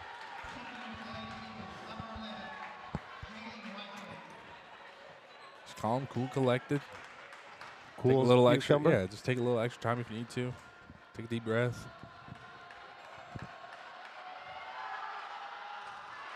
Can't get the first one to go.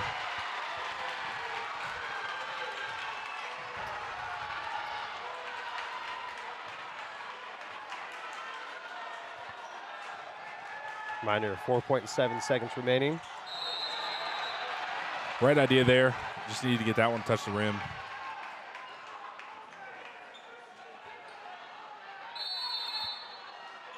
So it'll be Mustang basketball coming after the timeout. We're going to keep it right here on the Backroads Broadcasting Network. Yeah, so really this fourth quarter has all been about free throws yeah. and not turning the ball over. And yeah, no team really having an edge on that. I would like to see the stat book after this. I think both teams probably shooting identical, really. I mean, there's been a lot of missed opportunities here this evening. Yes, it's definitely been a very equal game in both of those aspects. Yeah, and looking back on this, whether you win or lose, you're going to look back on you got to work on some free throws at practice. Yes, I have a feeling between now and Friday when the Mustangs will be back in action here at home for homecoming that there's going to be a lot of free throw shot between now and then. Well, yeah, I mean, you got to look at it from a winning standpoint. Like Mustangs are up 2, but they could probably be up 6 or 8 points with the free throws they made. And who knows? Who's to say this could be a tie ball game even if the Lady Eagles had capitalized on their opportunities. Tip pass. Controlled by Hani. 2 seconds left. Hani's going to have to throw it up. She hits it! What a shot! At the buzzer.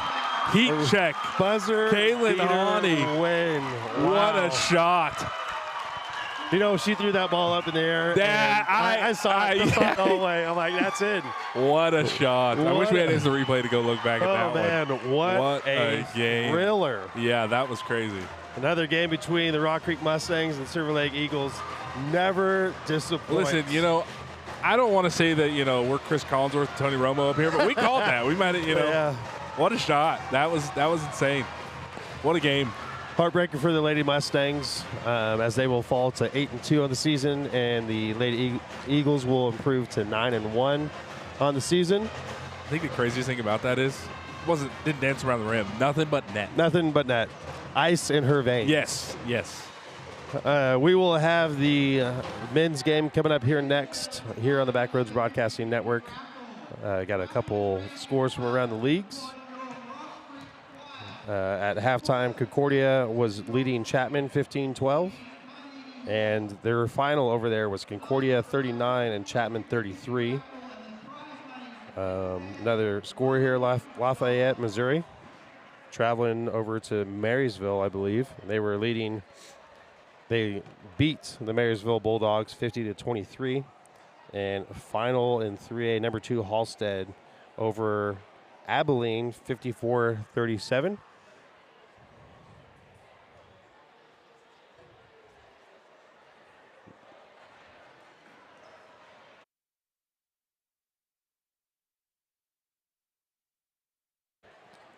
Looks like we've got a presentation for the Kansas Shrine Bowl. Unfortunately, we don't have a camera on the other side, but we're going to step aside and take a listen as they do a presentation ceremony. So keep it right here on the Backroads Broadcasting Network with the boys.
To show your support for our Kansas Shrine Bowl All-Star, visit www.kshb.com.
That was the Shrine Bowl presentation. Rock Creek's very own Mason Faith is going to be playing in the 2025 Shrine Bowl for the East team. So congratulations, excuse me, congratulations, Sam. That is the highest honor you can get in Kansas high school football, is to get selected to play for the Shriners team. So congratulations to Mason Faith. We're going to have the boys game coming up here in about 15 minutes. Keep it right here on the Backroads Broadcasting Network presentation of Rock Creek Sports.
Welcome back to the Back Row Broadcasting's network as we get set for the boys matchup here this evening. Isaiah Dobbins, Cody Liming as the home team, the Rock Creek Mustangs, take on the visiting Silver Lake Eagles. Yeah, we just saw a thriller in the girls' game. Yeah, no, that was crazy. Silver Lake throwing up a last-second buzzer beater to win 50 to 49. I mean, I've been doing, calling Rock Creek basketball games for 4 or 5 years now. Yeah, I think we're in our fifth season. I think that was probably the best girls' games I've called. For sure. It definitely came down to the free throw line and well, not only that, but it had everything that you were wanting in a basketball game. It had big plays, highlights, intensity, and then just to cap it off on an epic buzzer beater like that is nice cupcake. Yeah, for sure. So now we turn our attention to the boys' game between the Silver Lake Eagles and your Rock Creek Mustangs. Mustangs come into tonight 8-1 overall, 3-0 in the NCKL League. And the Silver Lake Eagles coming in 7-2 overall and 4-1 in the Big East. That puts them at third. And Rock Creek stands atop the North Central Kansas League, the new league they joined last year, this year.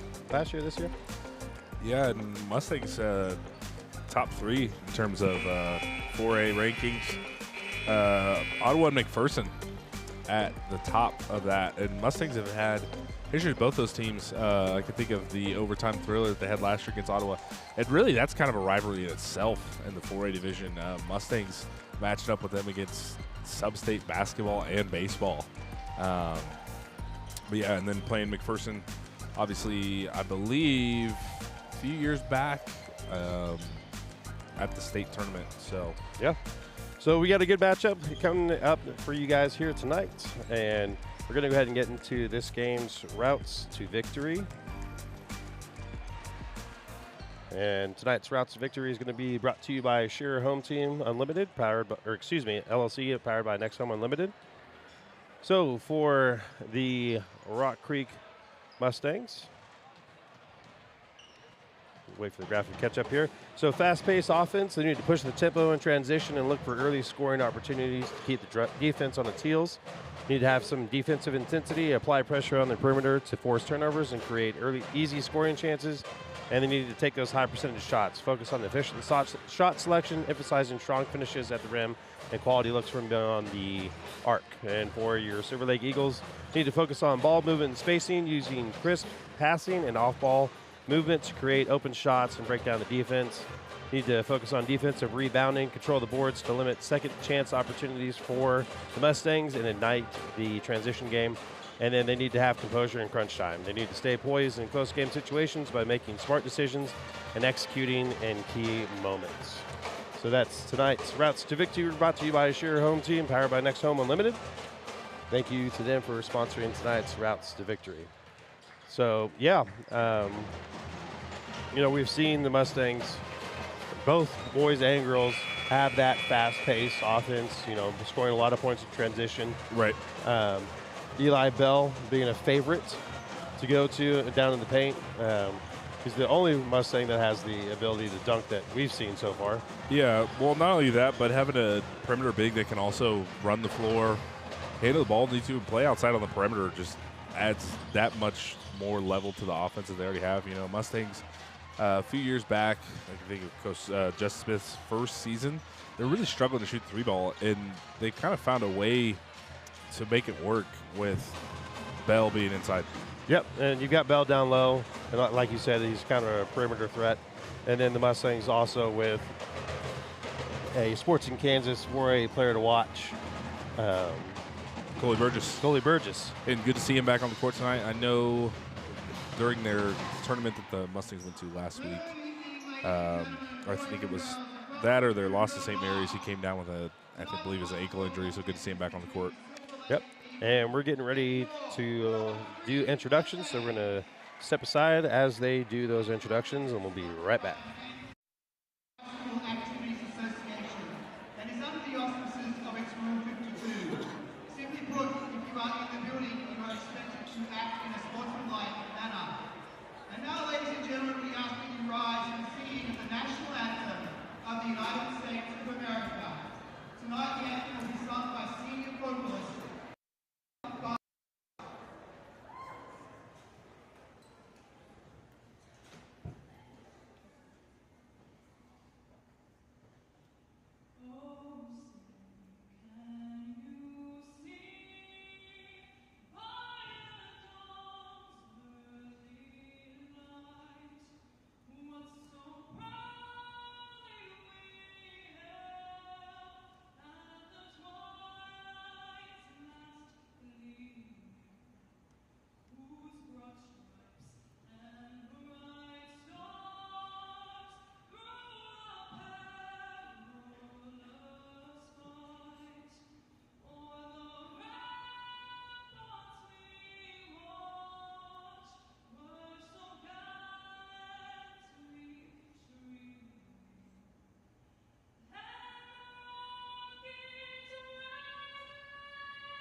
All righty, ladies and gentlemen, welcome back to the Backroad Broadcasting Network.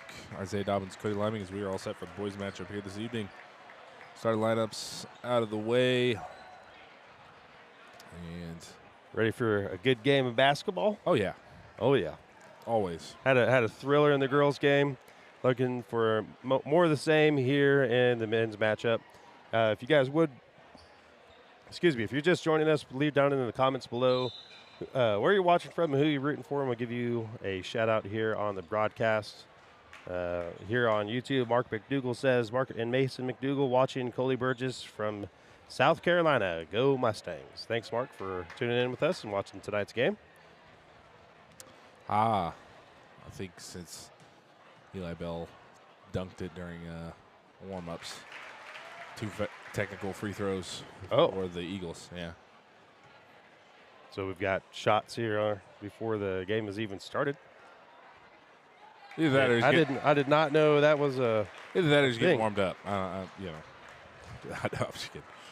So those free throws made by number 33 of the Eagles, Jared Johnson. So 2-0 lead and no tip-off. So the Eagles will take possession to start the game. Here's number 2, Dane Johnson. Throws up the jumper, can't get it to go. Pass ahead to Bell. Goes up, layup, can't get it to go. Scrabble for the rebound. Controlled by Johnson. Now over to Whitehead, corner. That's Dieter, top of the key. Over to Kaufman.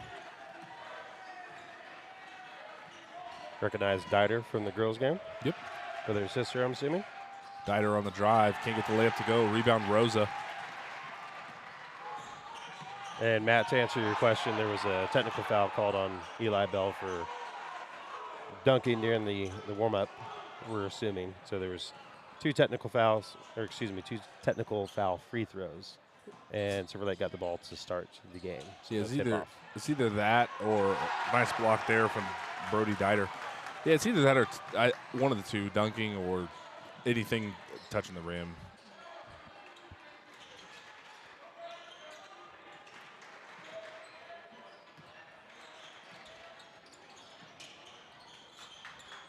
Man-man matchup for the Mustangs. Nice pass inside to Johnson, back up at the top of the key. That's Dane Johnson. Kaufman's going to fire a 3. We're going to have a traveling violation on the Eagles.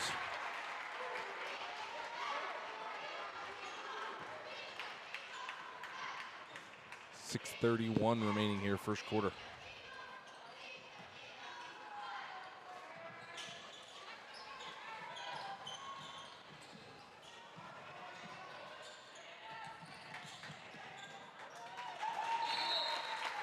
Pass, last tip by the Eagles.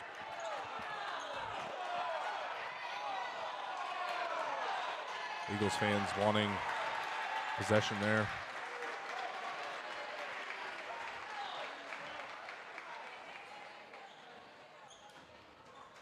Still 2-0, 6:19 to play. Inbounds to Rosa. Rosa on the drive. Dumps it inside to Bell. Bell's layup's good. Here come the Eagles now, pushing the tempo. Here's Dayton Johnson. Inside to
folks, we're back after some technical difficulties. Mustangs lead by 2. Here's Klingenberg, passes to Gill. 5 seconds left in the shot clock. Gill, step back jumper, fires. Can't get it to go. Rebound, Klingenberg. Has it blocked by number 3, DeAndre Rosano.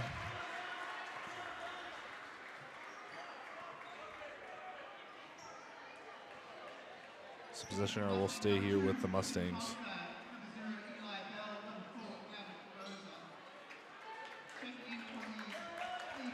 44.2 seconds remaining here.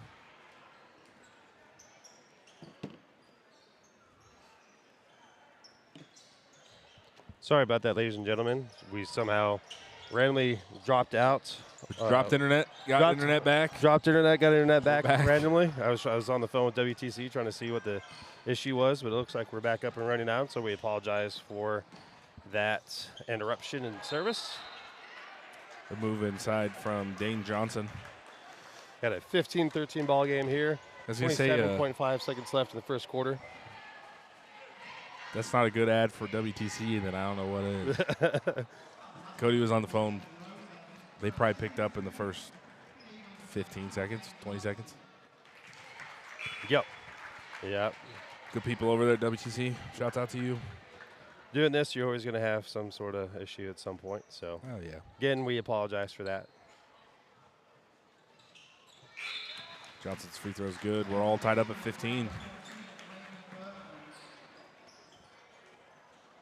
Try and get my bearings back here. Grady Bergman checks in for the Mustangs, or excuse me, for the Eagles. Mustangs looking to hold for the last shot here. Shot clock is off. Here's Rosa. He'll be fouled by number 14, Grady Bergman. Will be his first, team second. Do you like that foul there? I mean, it's kind of a questionable one. I just think they're trying to kind of rush the Mustangs here and not get a last second shot. The game's close enough. I mean, you got Bergman coming in. Don't know if he's rotation player or not, but yeah, I'm not for sure. It's the first I've kind of seen of that. Gonna get it into Rosa. He's gonna fire a quick 3. Gets it to go.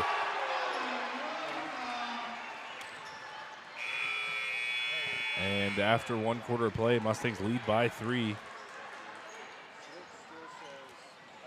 3 quick fouls or 2 quick fouls from Bergman don't really matter as Rosa buries the deep 3-pointer. The Mustangs 3-point lead here at the end of 1 to play. Take a short intermission. Don't go anywhere, folks. More high school basketball action coming up here on the Backroads Broadcasting Network.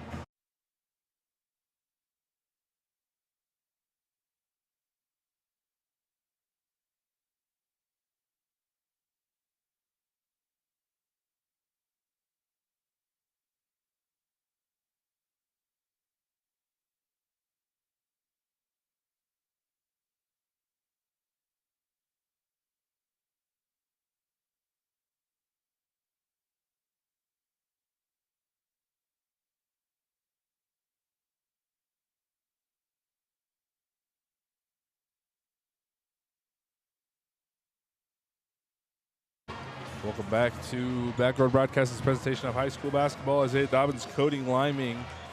Coming to you now, technical issue free. Hoping to stay issue free. Fingers crossed. Got an 18-15 ball game here between the Rock Creek Mustangs and the Silver Lake Eagles. Eagles with a couple late fouls there in the first quarter. Trying to prevent the Mustangs from getting that last shot. Mustangs coming out with pressure here. Nice pass inside. Rosano gets the bucket to go.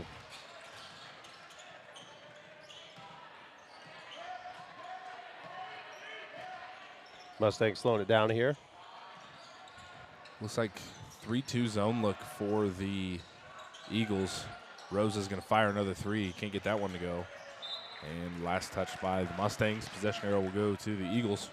So that the girls' game came down to, free throw shooting and,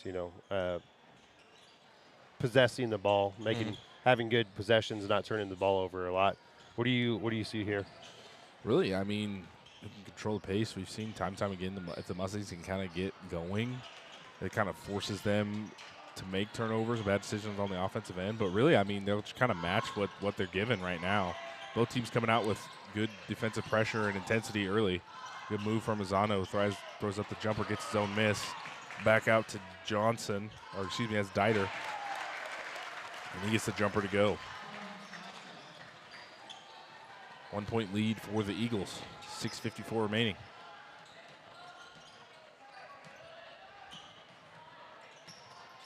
An extended zone now from the Eagles. Mustangs need to look to attack here if they want to get their bigs open. Jumper for Bell, can't get it to go. Rebound will go to Jared Johnson. Here's Dieter ahead. Skip past Jared Johnson. Spin move inside, going to work on Gill. Kicks it back out. Three-pointer, no good. Dane Johnson, rebound Rosano. And possession arrow will be staying with the Eagles. I believe that it was going to be a foul on number 4, Gavin Rosa. It's going to be his second. 6:25 remaining here. Here's Dieter going to work on DeBita. Jumper, can't get it to go. Rebound Bell. Ahead to Martini. Notable player number 3, Coley Burgess for the Mustangs on the bench. Yeah, I think he was, and past the Gill, gets the N1. Yeah, I think he's probably limited in practice, good enough to suit up. But, you know, don't want to rush him back into it. Yeah, Season's still fairly a lot of early. season left. You know, we've got 4 broadcasts left here on our network. Well, Mustangs will be back in action this Friday for homecoming. What a game that'll be. Yeah. The Stoic Wamego Rock Creek rivalry. Yeah, you think the Rock Creek Silver Lake rivalry is big. That Wamego game is definitely going to be one for the history books, hopefully. Gill can get the free throw to go. I believe they're going to get Rosa with his third there, either Rosa or Bell on the reach. That's going to go on Rosa. That's going to be his third. So we'll see if Coach Justin Smith wants to keep him in the game. They're going to bring Burgess in for him. 6 minutes to play here, second quarter.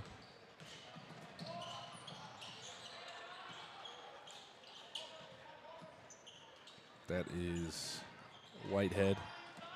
Kicks it over Dane Johnson, spins in, kicks it out to Dieter. Dieter fires a 3, buries it. Well, back and forth action here. Yeah, the Eagles really not backing down, really matching the Mustangs' pressure and intensity. There's a steal there from Kaufman. Shape it up to be another good game, just like the girls' game was. Here's Whitehead going to work on Rosa. Kicks it out. Dane Johnson drives in. Draws the double. Back to Whitehead. Goes at Rosa. Has got 3. Rebound Bell.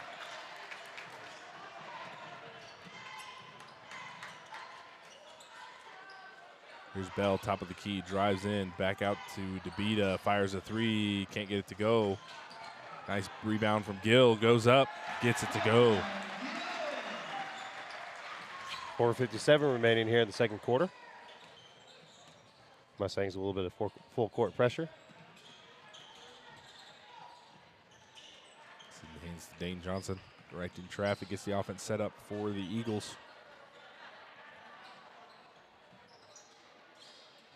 15 left on the shot clock. Here's Dieter on the drive. Going to work on DeBita. Goes at him. He'll be fouled. Ned to the line for 2. So yeah, very, very similar game here. I think it's going to the girls' game, man. I mean, yeah, I think it's going to come down to, you know, not turning the ball over in free throws. Buzzer beater? Yeah. You get 2 buzzer beaters on the broadcast? 2 buzzer beaters in one night. Wow. It's a good thing if we got our technical issues, it's out of the way. Imagine buzzer beater goes up, cuts away. Just immediately. Black screen. Black screen. Come back 5 minutes later. So you guys missed a heck of a game. Yeah. Comes back, fans are on the court. Court What stormed. happened? Yeah. Shot clocks are ripped down. What happened there? Dieter gets the free throw to go. Just having fun up here, folks. Yeah. Just having fun. Appreciate you guys tuning in and watch the game with us. Thank you to our sponsors for allowing us to bring you this free broadcast. Give a shout out to our IT crew in the comments, letting us know we were still live. Appreciate you. Klingenberg's going to fire a 3. No good. We're going to have a foul. Down low, looks like. Down low. And this will go on.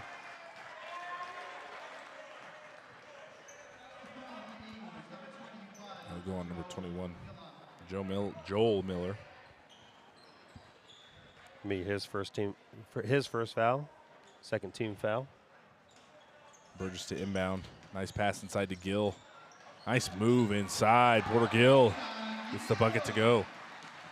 Another lead change with 4:06 to go here in the second quarter.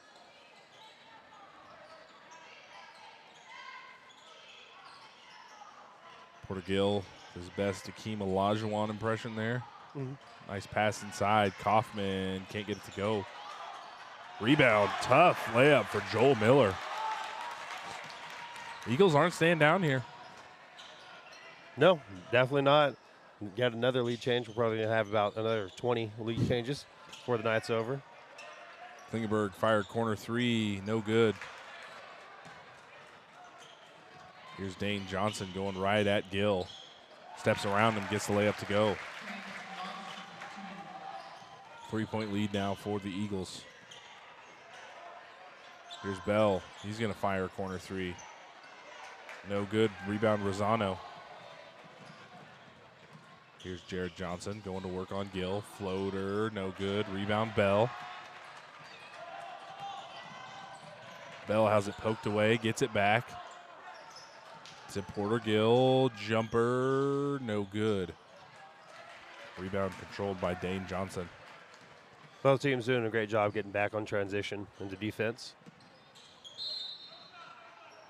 Yeah, and Mustangs kind of getting complacent there on the offensive end. They're coming down 1 or 2 passes, whether it be a pull-up jumper or a three-pointer. I'd like to see them work the ball a little more. Yeah, take a little bit of time off the clock. Well, not only Settle that, down a little but yeah, Eagles are coming out in that extended zone. If they can get some ball movement, get some inside touches, those threes will come. I mean, you got 4 shooters on the court. I mean, you could really even say 5. Bell knocked down a few three-pointers as well, but they'll come. I mean, don't have to force it. Yes, exactly. And that foul was going to be on number 12, Porter Gill, for the Mustangs, his first. Nice pass inside. Joel Miller, who head to the line for 2. 2:40 remaining here, second quarter. And that foul was on number 3, Coley Burgess. Going to be his second. Haven't seen a whole lot of Coley Burgess tonight, but it's going to be his second foul. Miller can't get the first free throw to go.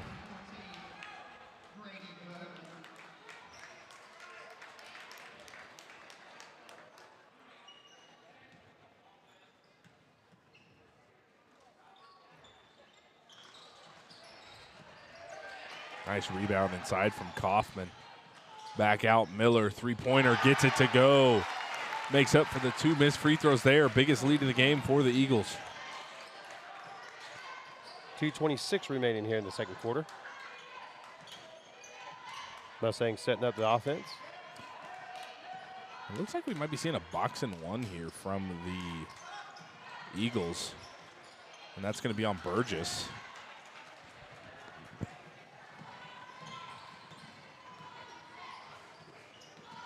Here's number 14 on the drive. That's Bergman. Now Kaufman going to work on Klingenberg inside to Rosano. Draws the triple team. Loose ball. Bodies are on the floor. Heads up play from Kaufman. Throws it off Klingenberg. Smart move there.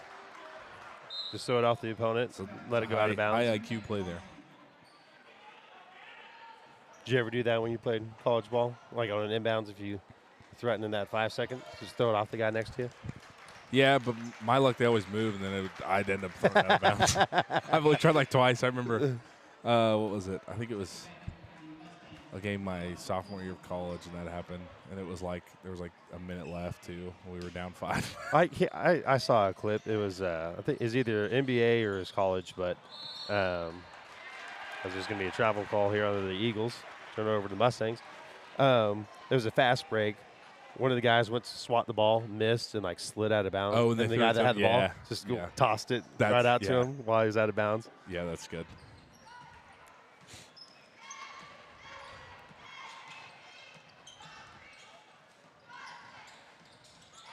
The take inside Klingenberg. Can't get the layup to go. Minute 30 left to Eagles go. now. Dieter fires a three. Can't get it to go. Rebound Coley Burgess. Ahead to Klingenberg. Good pump fake. He'll be fouled and head to the line for two. I believe they're going to get Dane Johnson with that one. It was a great pass there. Yeah. Pass from Burgess. And it's going to be Dane Johnson's first, 13 foul. Eagles in the bonus. Mustangs 2 away. Klingenberg's first free throw is good. Shrink the lead down to 5 with a minute 19 remaining here in this second quarter. Again, if you're just joining us, please drop down in the comments where you're watching from and who you're rooting for, and we'll give you a shout out on the broadcast. There'll be a lane violation, looks like, on the Eagles. So we'll get a do-over on this second free throw.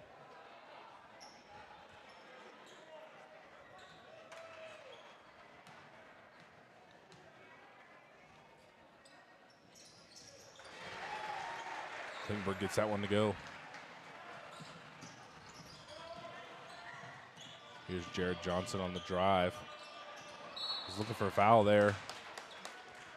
Try to throw up a shot. The last touch by the Mustangs. Minute 10 to play here.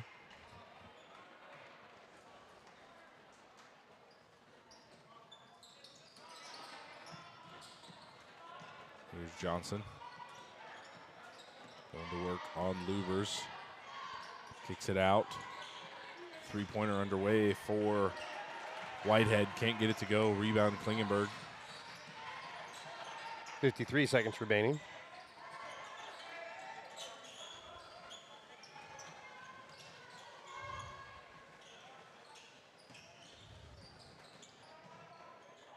Here's Gill now. Back to Tonser. He's going to fire a three. Can't get it to go. And it looks like they're going to call a penalty here. Excuse me, a foul. Number 2. It's going to be his second. That is Dane Johnson for the Eagles.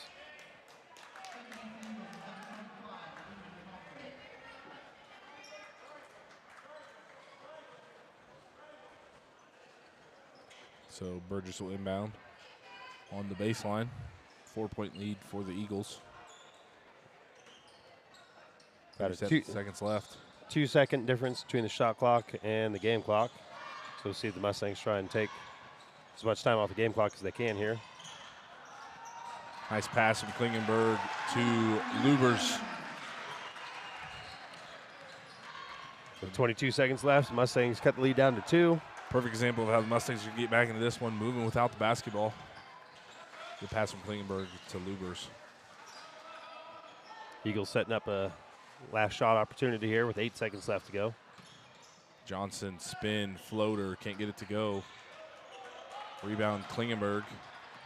They'll dribble it out. Half court heave.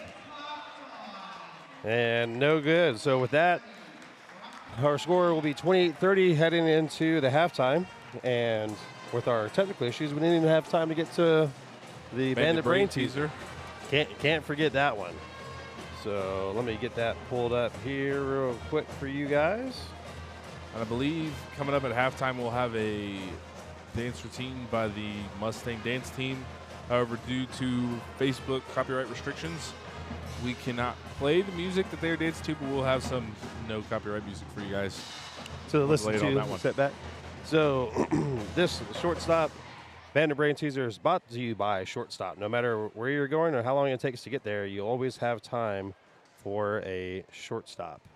Oh, that is not the right one. I did not know it was. There we go. Well, technical difficulties continuing. So the question is, which former Kansas high school boys basketball player went on to become the #1 overall pick in the NBA draft? I'll give you a hint. It was in the 80s. Ah. So use your resources, ChatGPT, Google, whatever you got. Put your guesses down in the comments below. And we'll be right back here on the Backroads Broadcasting Network.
Overwhelmed with receipts, invoices, payroll, and balancing your books?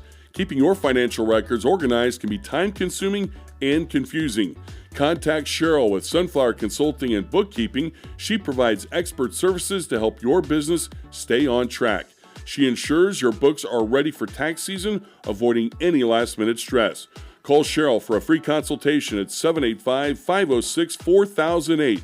Reliable, professional, and affordable bookkeeping services you can count on. Price Physical Therapy, a new clinic located in Wamego. They specialize in orthopedic rehabilitation following total joint replacements, arthroscopy procedures for ACL, rotator cuff, meniscus, sports rehab, and injury prevention. They individualize care and treatments of athletes at every level and work with the athlete from initial injury until they return to play, including strength, endurance, agility, and coordination drills. Experience the difference with Price Physical Therapy. To schedule your appointment, visit pricephysicaltherapy.com.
Welcome back, ladies and gentlemen, to Backroad Broadcasting's presentation of Rock Creek High School sports. My name is Cody Lyman. I'm joined by Isaiah Dobbins. We got a little bit of a new segment. At halftime, we're going to try and shine a spotlight on our sponsors here for Backroads Broadcasting. Tonight is going to be Price Physical Therapy, based out of Wamego.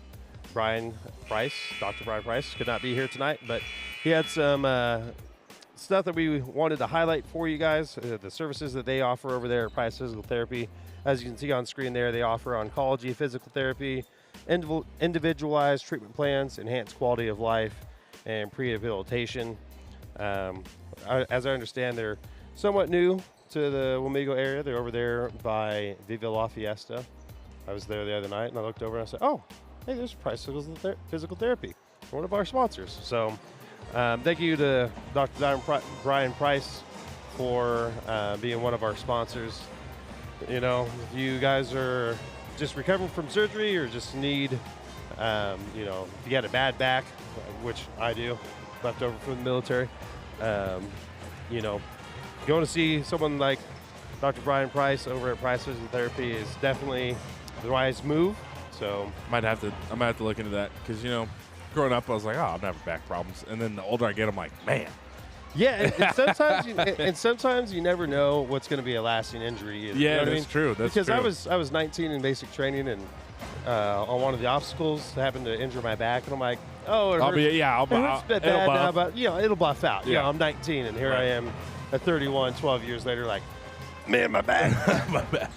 Started making those old man noises Yeah. real early. Yeah. So maybe I should go set an appointment up with Dr. Price. So thank you to Price Physical Therapy for your sponsorship. We're going to have one of the owners of Rampage Academy at halftime with us at the boys' game this Friday. It's going to be homecoming and a big matchup between Wamego and Rock Creek.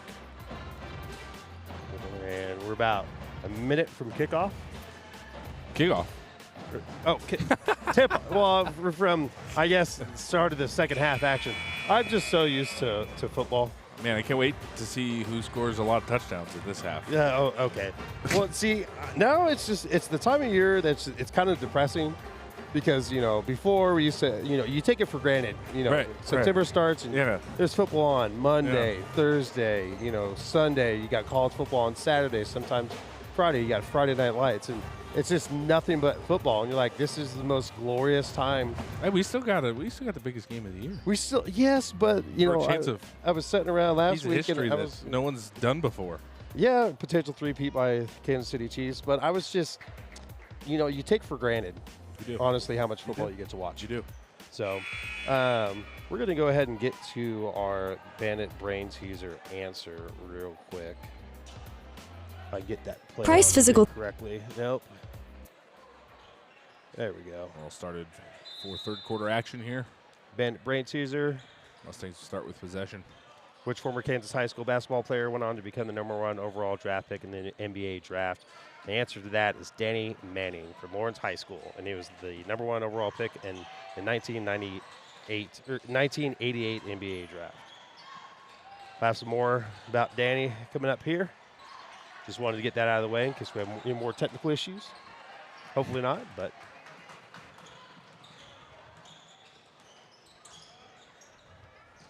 Yeah, and I wasn't too familiar with our Bandit Brain Teaser answer, but I mean, I feel like I should be brushing up on my Kansas sport knowledge. But I mean, pretty lengthy career. Started in '88 and '89, and retired in 2002, 2003 with the Pistons. Long career with the Phoenix Suns and the Clippers, and I mean, averaging about 14, 15 a game. in the yeah, NBA. he That's pretty he good. was a legend at University of Kansas, KU. Boo, sorry if you're a KU fan. And he led KU to national championship in 1988, earning an NCAA Final Four Most Outstanding Player award. As there's two from the Mustangs, all tied up here with 6:45 left to go in this third quarter. Last bucket from Porter Gill. And Hoffman left alone, fires a jumper, can't get it to go. apparently, Danny later on became a college coach. Good for him. grow the game.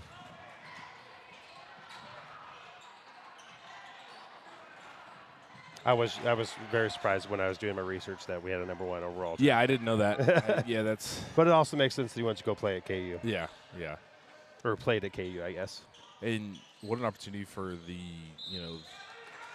the players he gets to coach. I mean, because then that he knows what it takes to be not only the #1 pick, but a high lottery draft pick. So yeah, sets example. Was that when they still? Was that the long shorts era or was that the short shorts era? It's like because what's the guy that everyone loves to hate? LeBron. No, is the white guy that used to a perfect trash talker. Oh, Larry Bird. Larry Bird? Yeah, was that? Ooh. Oh my goodness. Eli Bell. Eli Bell slamming it down. Woo. He caught me off guard. We were having a conversation. I looked at he slam a jamma. Wow, 2 big moments. Dun-dun-dun. Wow. As the who is it? What's his name? Played on the Pacers. Reggie Miller would say, "Get ready for your Kodak moment." Eli Bell. Bell fouled on that put down. Oster couldn't get the ensuing free throw to fall. And it's going to be out on the Mustangs, so the Eagles will take over possession with 5:57 left to go here in the third quarter. Yeah, that should jumpstart the Mustang offense for sure. Has to. I feel like there wasn't as much yelling as I would expect. And No, yeah. We've got a timeout here. And with that timeout, this break in action is going to be brought to you by Shearer Home Team, powered by Next Home Unlimited. If I get that pulled up here. Brought to you by Shearer Home Team, LLC, brokered by Next Home Unlimited, your trusted real estate partner in Mustang Country. From buying your dream home to selling with confidence, they're here to help make your real estate goals a slam dunk. Shearer Home Team is proud to support the Rock Creek Mustangs on the court and in the community. Call them at 785-304-3742 or visit ShearerHomeTeam.com. Go Mustangs. Alrighty. Coming to the timeout, Mustangs lead by 2. Just under 6 minutes to play here, third quarter.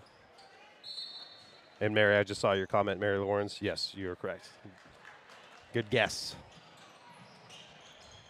Here's Dane Johnson going to work on DeBita. Draws the double team. Jump ball. Silver Lake fans looking for a hold penalty there, or foul. I call them penalties. My brain's just stuck in football. You're good. I think jump ball was the right call there. Would have needed to see a little more of a toss-up between Mustangs and the Eagles there, but could have very well been a no call too. Here's Gill on the drive, spins, fader, got it. Mustang offense coming alive here. 5:20 left to go here in the third quarter.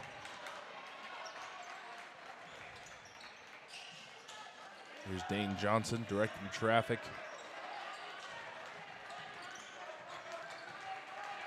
Kicks it over to Dieter. 15 left in the shot clock. Back to Dieter. Now corner Kaufman, three-pointer. Got it. Just like that, cuts the lead, Mustangs lead down to 1.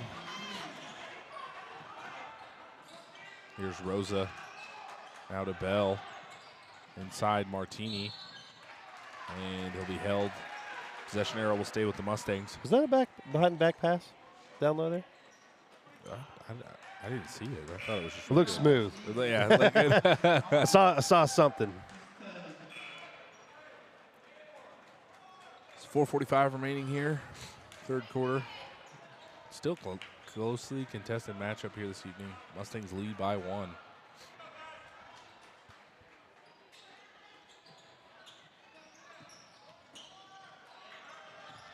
Here's Rosa.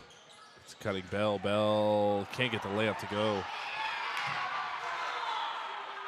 Rebound, Dane Johnson. And Martini's going to draw the charge. Silver Lake fans looking for a penalty there. And don't get it.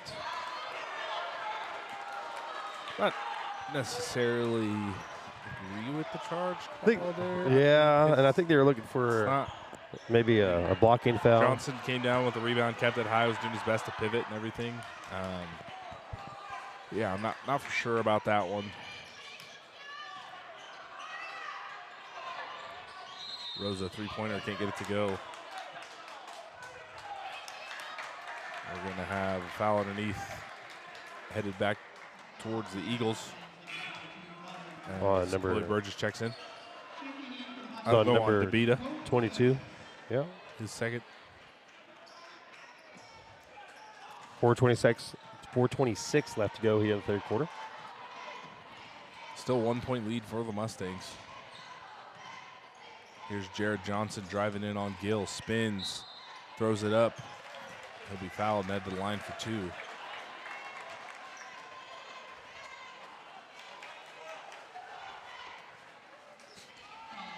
Eagles making the most of their attacks on the offensive end. I mean, yeah, taking quite a bit of Johnson's time, and they're taking some time to set up their offense, not necessarily looking for that quick in transition point. They're really being aggressive, though. I mean, you know, that's something you want from one of your perimeter players, is to get in the teeth of defense, draw contact, and head to the free throw line. Yeah. Just got to turn those free throws into points. Yep. I think it's safe to say both teams might be working on some free throws for the remainder of this week. Johnson gets the second free throw to go. All tied up here with 4:13 left in this third quarter.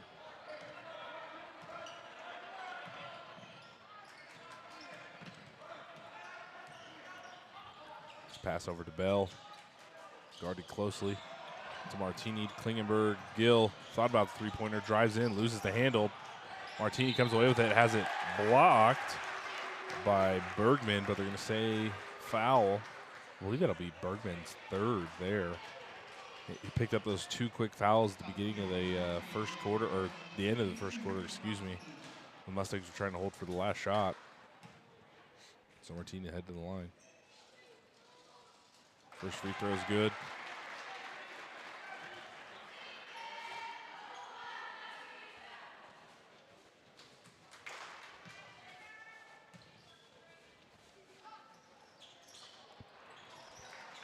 Martini's second free throw, can't get it to go. Rebound, Rosano.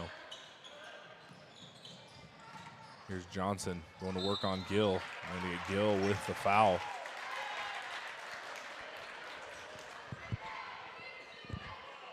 It's going to be team third. It's going to be Gill's third.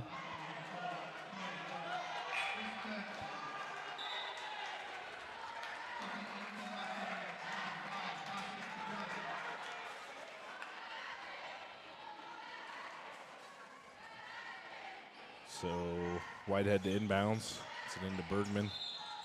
We get Bergman with the travel there. Possession arrow will now go to the Mustangs.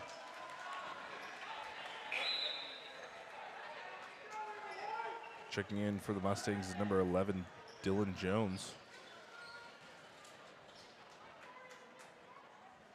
Number 1, Peter Martini taking a seat, getting a little rest.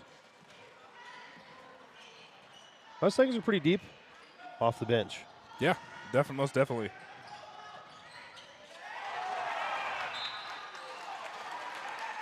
As that's going to be blocked there by the Eagles off on the Mustangs.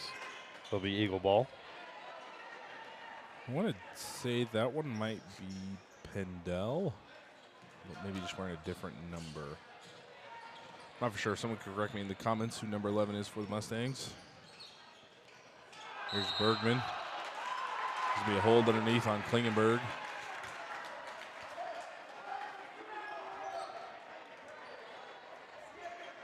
Yeah, Mustangs also missing Riker Zeller here in the lineup here this evening as well.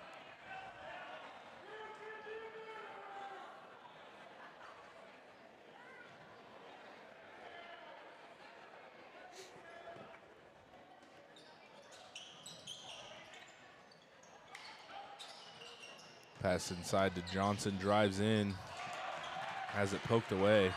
Klingenberg comes away with it. Ahead to Burgess. Burgess fires a three, gets it to go.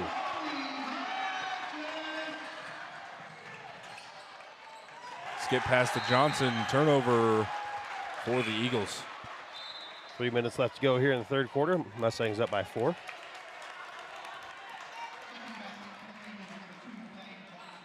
Eagles trying to get some quick transition points there and answer quick, and just an errant throw out of bounds. Here's Burgess. Kicks it over to Klingenberg. Three-pointer underway. Can't get it to go. Rebound Klingenberg inside to Bell. Goes up. Can't get the layup to go. Burgess rebound. Will be fouled and head to the line for 2. So I'll send Coley Burgess to the line. Dustin Pendle says number 11 is Hudson Edelman. All right. There we go.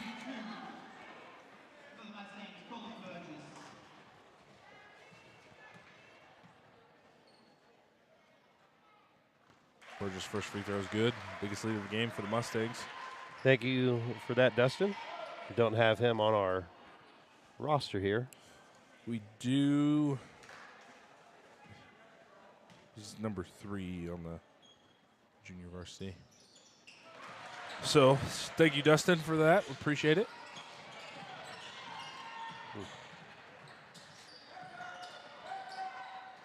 So here's Dane Johnson. Over to Dieter, guarded by Burgess. Dieter drives in, throws up the floater, foul. They're going to get Burgess on that one. I believe that'll be his first. Both teams in the bonus now. Excuse for me, this third quarter. Burgess' third foul.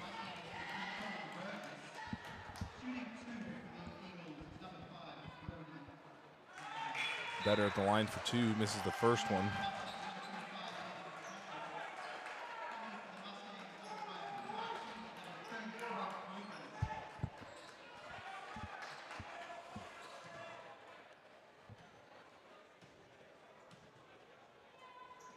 Dieter's second free throw is good.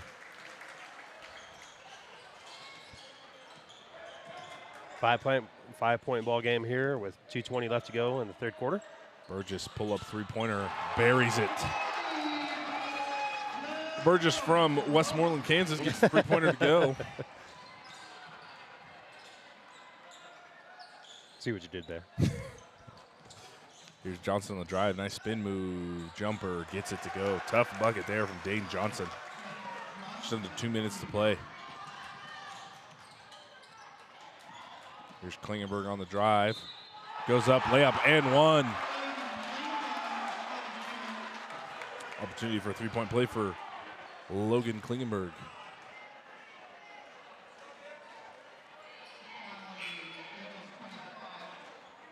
Number 2 checking in for the Mustangs. That'll be Ethan Tonzer. And he's in for number 11, Dylan Jones.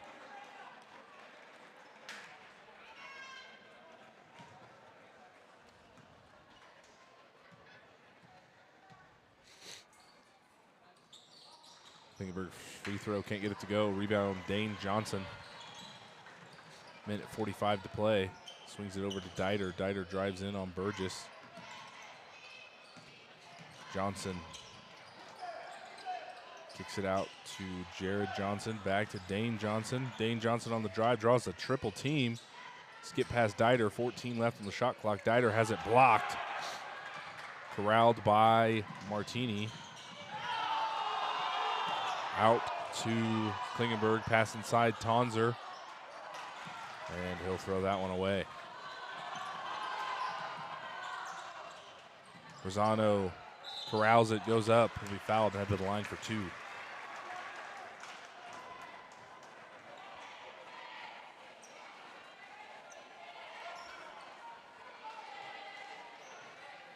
Be on number 2 for the Mustangs, Ethan Tonser. It's going to be his first foul. Again, both teams in the bonus. Rosano's first free throw is good. Cuts the lead down to 7 with 1:09 remaining here in the third quarter.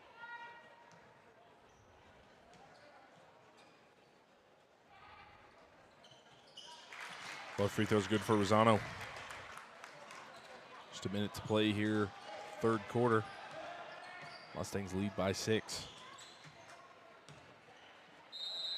And Justice Smith wants to talk things over. And with that, we're going to step aside and have a word from one of our sponsors.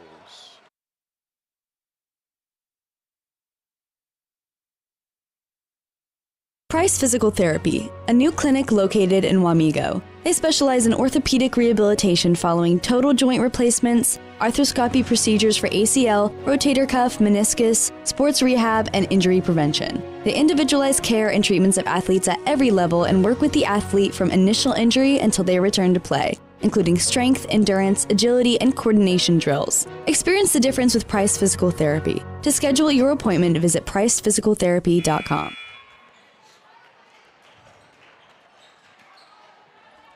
About a minute to play. 1:01 to be exact. Yeah, to be, Here in the third quarter. Mustangs up 6. 1 minute. 20 seconds left on the shot clock.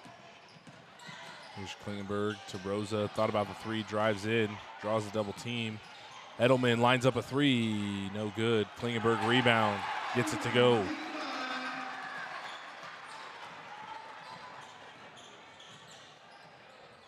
.35 seconds remaining. Here's Dieter, kicks it over to Johnson inside. Rosano spins, goes up, gets the tough layup to go. Mustangs lead by 6, 20 seconds remaining. Shot clock is off.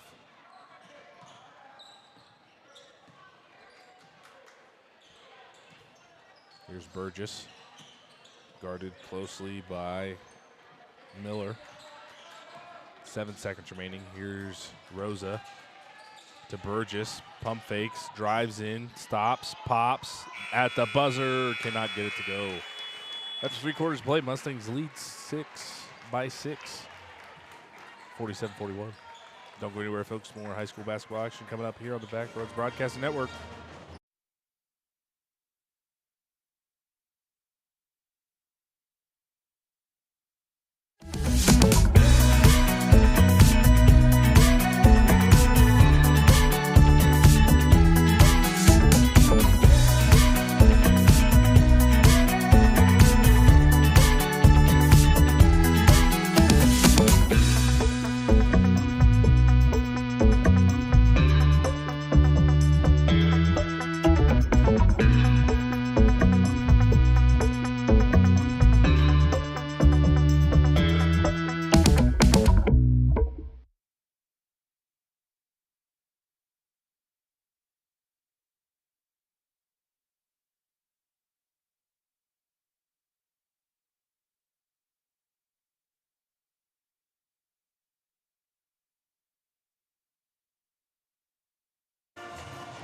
Isaiah Dobbins, Cody Liming here on the Backroads Broadcasting Network.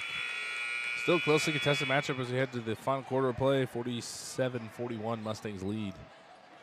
They'll have the ball to start the fourth quarter. Possession arrow is pointed towards the Mustangs.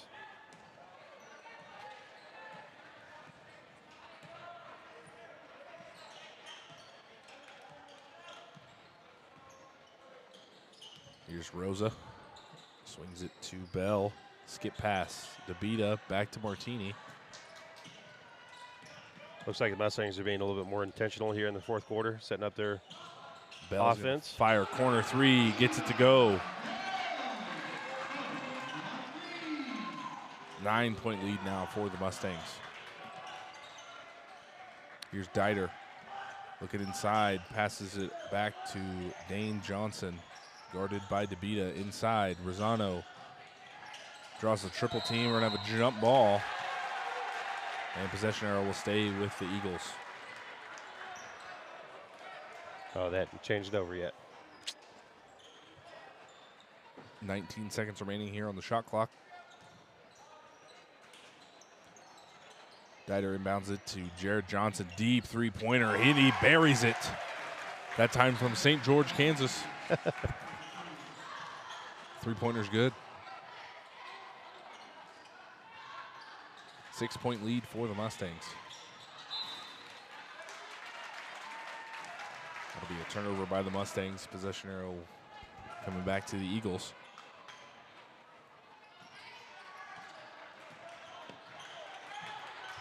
.650 remaining here. Final quarter of play. Here's Dane Johnson. Now over to Dieter. That's Miller. Now Rosano. Johnson draws a double team. And there'll be a hold underneath. We're going to get Bell or DeBita with that one. That's going to go on DeBita, his third. Lucky break there for the Eagles. About 10 seconds left in the shot clock when that occurred.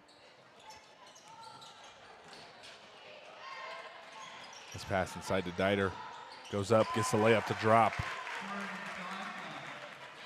Just like that, we got a 4-point ball game with 6:20 left to go here in the fourth quarter.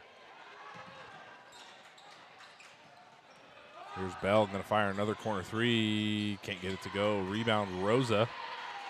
Inside to DeBita. Hits a cutting gill, back out to Bell. Bell drives in, goes up, left-hand layup, can't get it to go.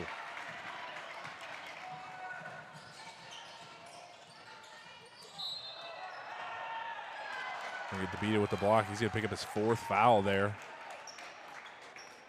Off the Dane Johnson drive.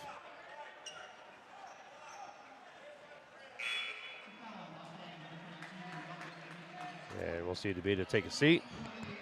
Get a little breather. Might see him before the game's over. Burgess checks in for him. Here's Miller. And they're going to say last touch by Martini. Possession arrow will stay with the Eagles.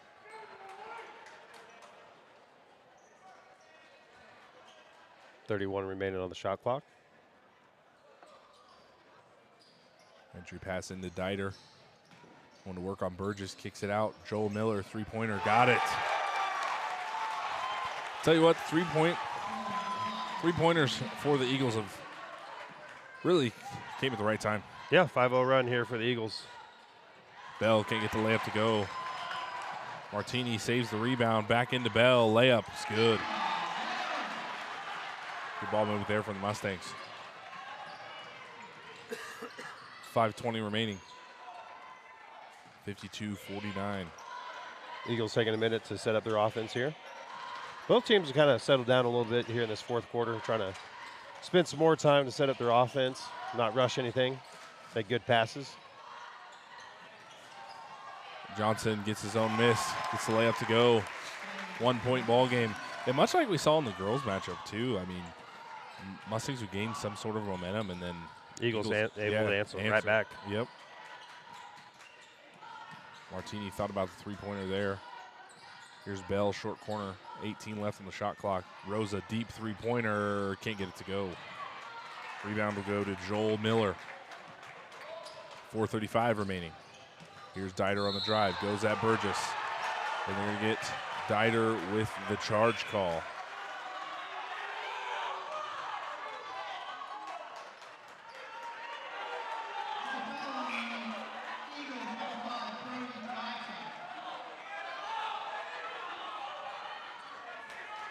It's gonna be Dieter's first. Yeah, and charge calls, much like, talking about football earlier, it's one of those toss-up calls, much like pass interference. And I think if we could see a replay on that, I mean, Burgess might have been sliding with him a little bit, so maybe could have been a block. I'd have to look at it again on the replay, but we don't have that here this evening. Don't have it set up. Going to be a timeout by the Eagles. It's going to be a full minute, so we're going to step aside, and we'll be right back.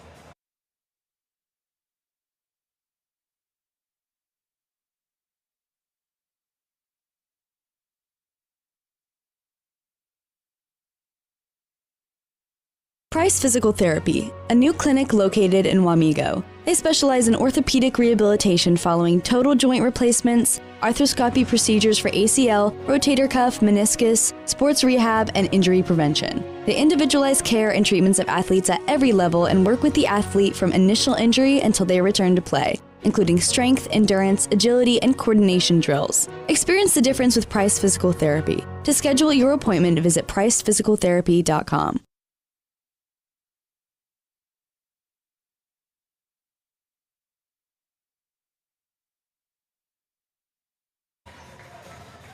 Welcome back to The Rock on the Backroads Broadcasting Network here. Closely contested matchup, 51-52. Mustangs lead by 1. 4 minutes and 30 seconds remaining here. Isaiah Dobbins, Cody Liming here with you this evening. Entry pass stolen by Dane Johnson. Here come the Eagles now. Johnson passes to Jared Johnson. Inside, Rosano can't get the layup to go. Miss, second chance point. It's going to be blocked by Bell. Jump ball, possession arrow will go to the Mustangs.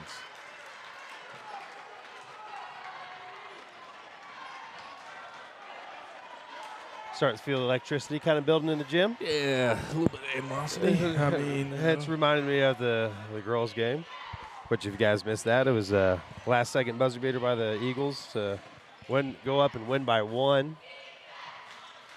Bell, top of the key jumper, gets it to go.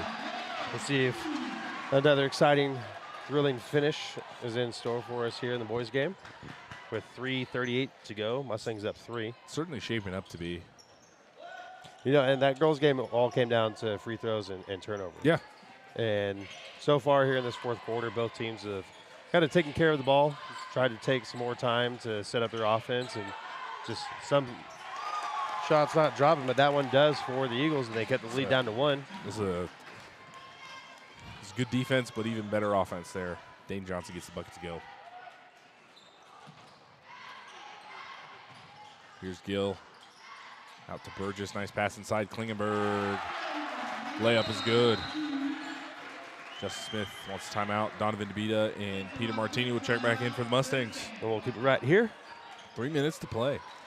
So what do you think the Eagles need to do to pull out the victory here? I think they just need to keep being aggressive and going inside. I mean, they're kind of hesitant, I feel like, because they're not going to get a foul call. But, I mean, you keep going to the rim with intensity, you're going to get fouled. You get to the line. And we saw in the girls' game, if they come down to free throws and the Eagles take a lead in that category, they might be able to sneak out of this one. But there's definitely still in this. I think keep doing what they're doing, but I would like to see a little more aggressive guard play for the Eagles.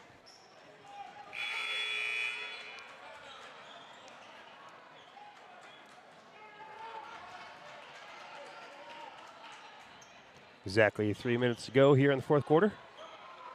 Looks like Mustangs are going to come out with some half-court pressure here.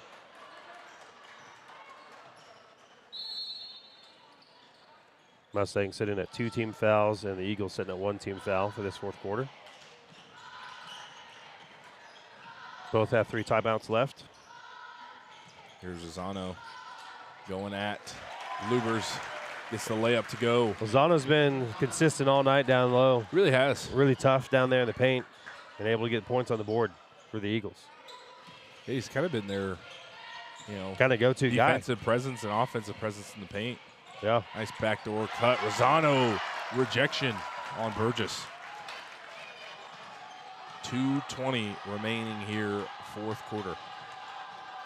Here's Johnson guarded by DeBita. Looking inside for Rosano. Kaufman corner and get him with the travel. Right call there. 2:15 remaining here in the fourth quarter. Number 13 checking in for the Mustangs, Logan Klingenberg. And for number 1, Peter Martini. 30 and 22 both coming out for the Mustangs.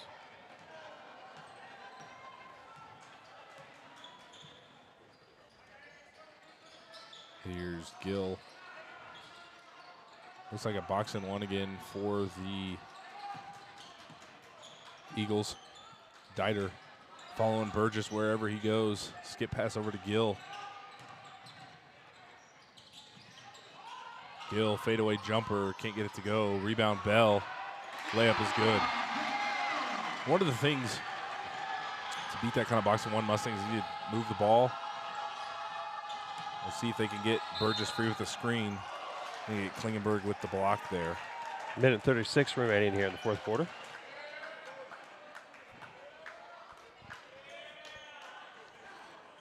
Mustangs, I believe, last contest, they were in action against St. Mary's. St. Mary's actually winning that game. St. Mary's a top 10 team in 3A. Another old Mid-East League matchup. Dane Johnson skips the lane. Layup is good. 1 point lead now for the Mustangs. Minute 26 remaining here in the fourth quarter.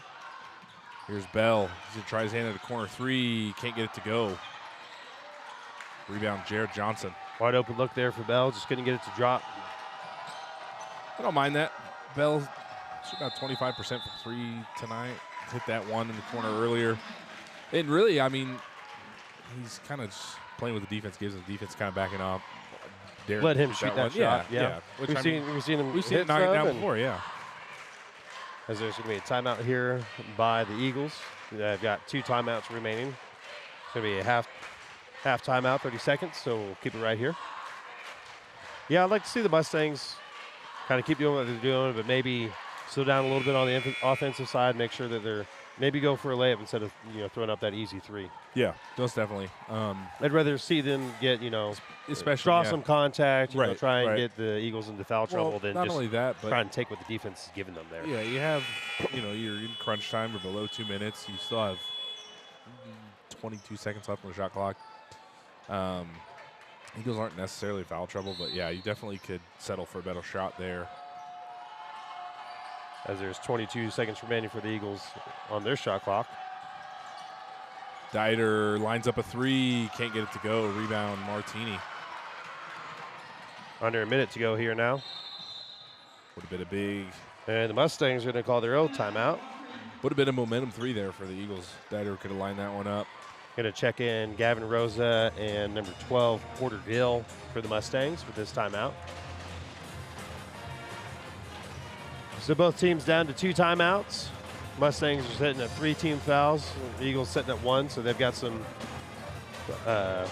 fouls to give before they put the Mustangs into the bonus when they run out of their timeouts. This last, 50 seconds is going to get real interesting. It's going to get real interesting, and it's probably going to be the longest Yeah. 50 seconds. Yeah, I mean, but the nice thing is we don't got to worry about media timeouts. There you go.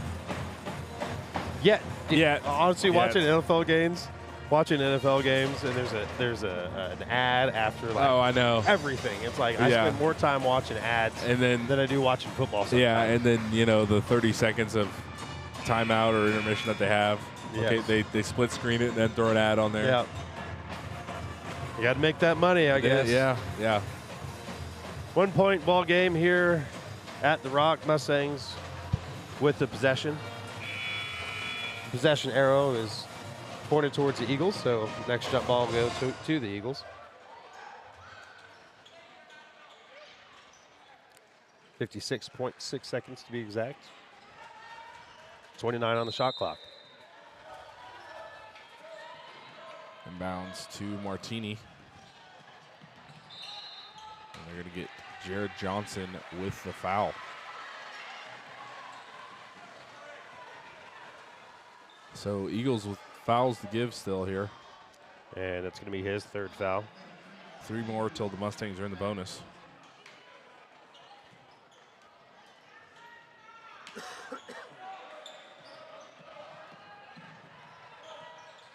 Joel Miller guarding Martini. Martini draws double team. Rosa drives in, kicks it to Gill.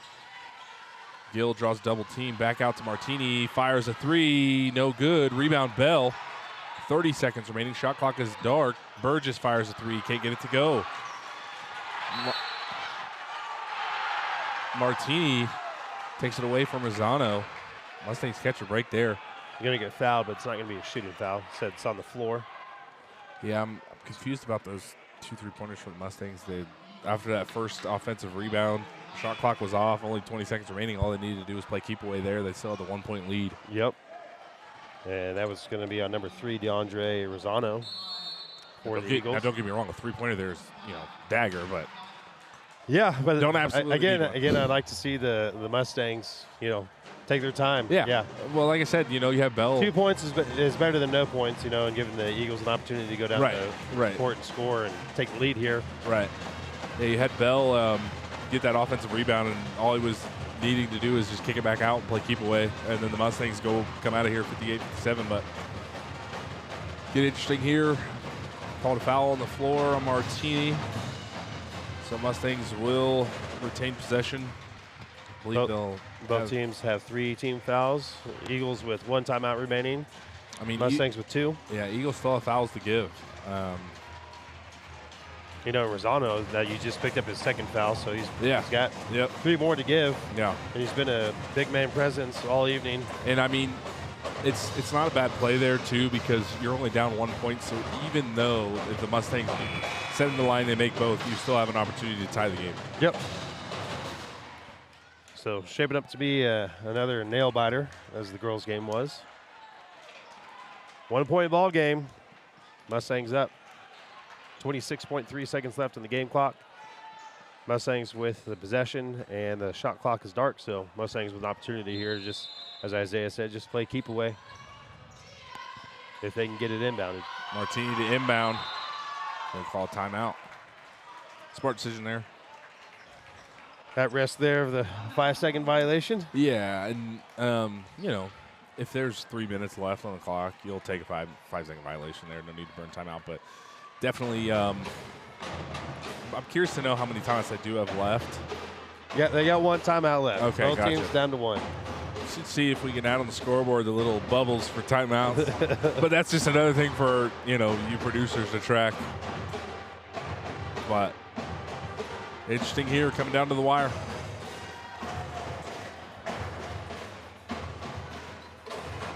But yeah, again, I mean, still 2 fouls to give either way.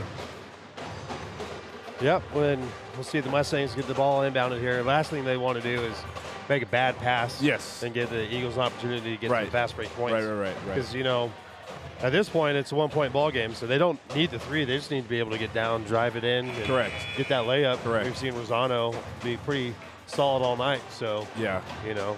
And I think Mustangs trying to be real careful with the ball here. Yeah, I think we will see a quick foul if the Mustangs do get it in. I think on the next offensive possession for the Eagles, they're going to go aggressive to the hole. So here's the inbounds to Burgess. Burgess falling out of bounds, gets it into Martini. I'll say he stepped out of bounds. So Eagle ball here, 24.1 seconds left on the clock. Still a 1-point ball game. If you're the Mustangs, this is what you did not want to happen off that inbounds. Mustangs need to be smart here defensively. Can be aggressive, but cannot give. Remember, you do have fouls to give. 19 seconds left remaining. Dane Johnson spin, drives, rejected by Bell. And no foul call there. It's going to be out of bounds. So possession will remain with the Eagles, and they're going to call a timeout here. And we'll keep it right here. Don't mind the aggressive take there from Dane Johnson, but again, you know, still had 15 seconds left. And I mean, really, balls. But when you're down though, you want to try and score those Yeah. points as soon as you can, because if you leave it down to the last second shot, that's true. But also, you know, you could have time, set play, get one of your bigs open, or get one of your guards open for a jump shot. But yeah, I mean, it goes either way. Me personally, you know, I go live for the moment. I'd gone last second shot, clear out. So you're the guy in Madden that's like, you know what? Hail Mary. Yeah, no. 2 seconds after the clock. Yeah, I played Madden. quarter. It's like 4th and 99. I'm on my own 1 yard line. I'm not punting the ball. Try to make that highlight reel. That's right. That's right. Eagles looking to put together last second game winning On that score here. 4th and 99, we're running flea flicker too. No doubts about it. Not worried about a safety at all. No. 14.8 on the clock. 1-point ball game here at the Rock. Eagles with possession. They can get a quick inbound here and score some quick points. Not leave the Mustangs a chance to get back into this game. Amon Kaufman, the inbound, gets it into Dane Johnson. Now over to Dieter. And we're going to have a kickball violation on Martini. 10.1 seconds remaining. Brody Dieter to inbounds. Switch that. Amon Kaufman to inbound. Inside to Dieter. Going to get Martini with the foul. Mustangs have one more foul to give for the Eagles will be in the bonus. 9.3 on the clock here, so took off about a second there.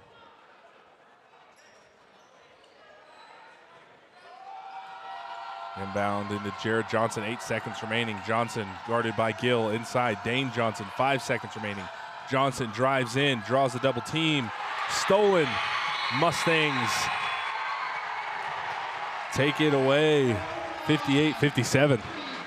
Whew, I thought we were going to have another thought we were going to have another buzzer beater there. Mustangs able to pull it out at the last second. Good steal there by Bell. And the Mustangs will improve to, I believe with only one loss, so they'll improve to 9-1. We'll move to 9-1 this season, and the Silver Lake Eagles will fall to 7-3 on the season. Honestly, looking at the Eagles there, you would not think they're a 7-3 team watching that. No, not at all. That was a heck of a game. Again, games between Rock Creek and Silver Lake are never boring, and this one did not disappoint. We had a thriller buzzer beater win there by the Eagles in the girls game, and the Mustangs just able to sneak away with the victory here tonight, 58-57 over the Silver Lake Eagles. The Mustangs will be back in action this Friday here at the Rock. It's going to be homecoming, and they will be facing their Omega Red Raiders. Their foe, their rival, the Omega Red Raiders. We'll have coverage here on the Backroads Broadcasting Network starting around, the girls' game will be at 6, and the boys' game will be immediately after there. And we will have coverage starting about 5:45 with the pregame on Friday. Thank you guys for tuning in. I'm Cody Liming. I'm Isaiah Dobbins. We got to go for now, but we'll BRB.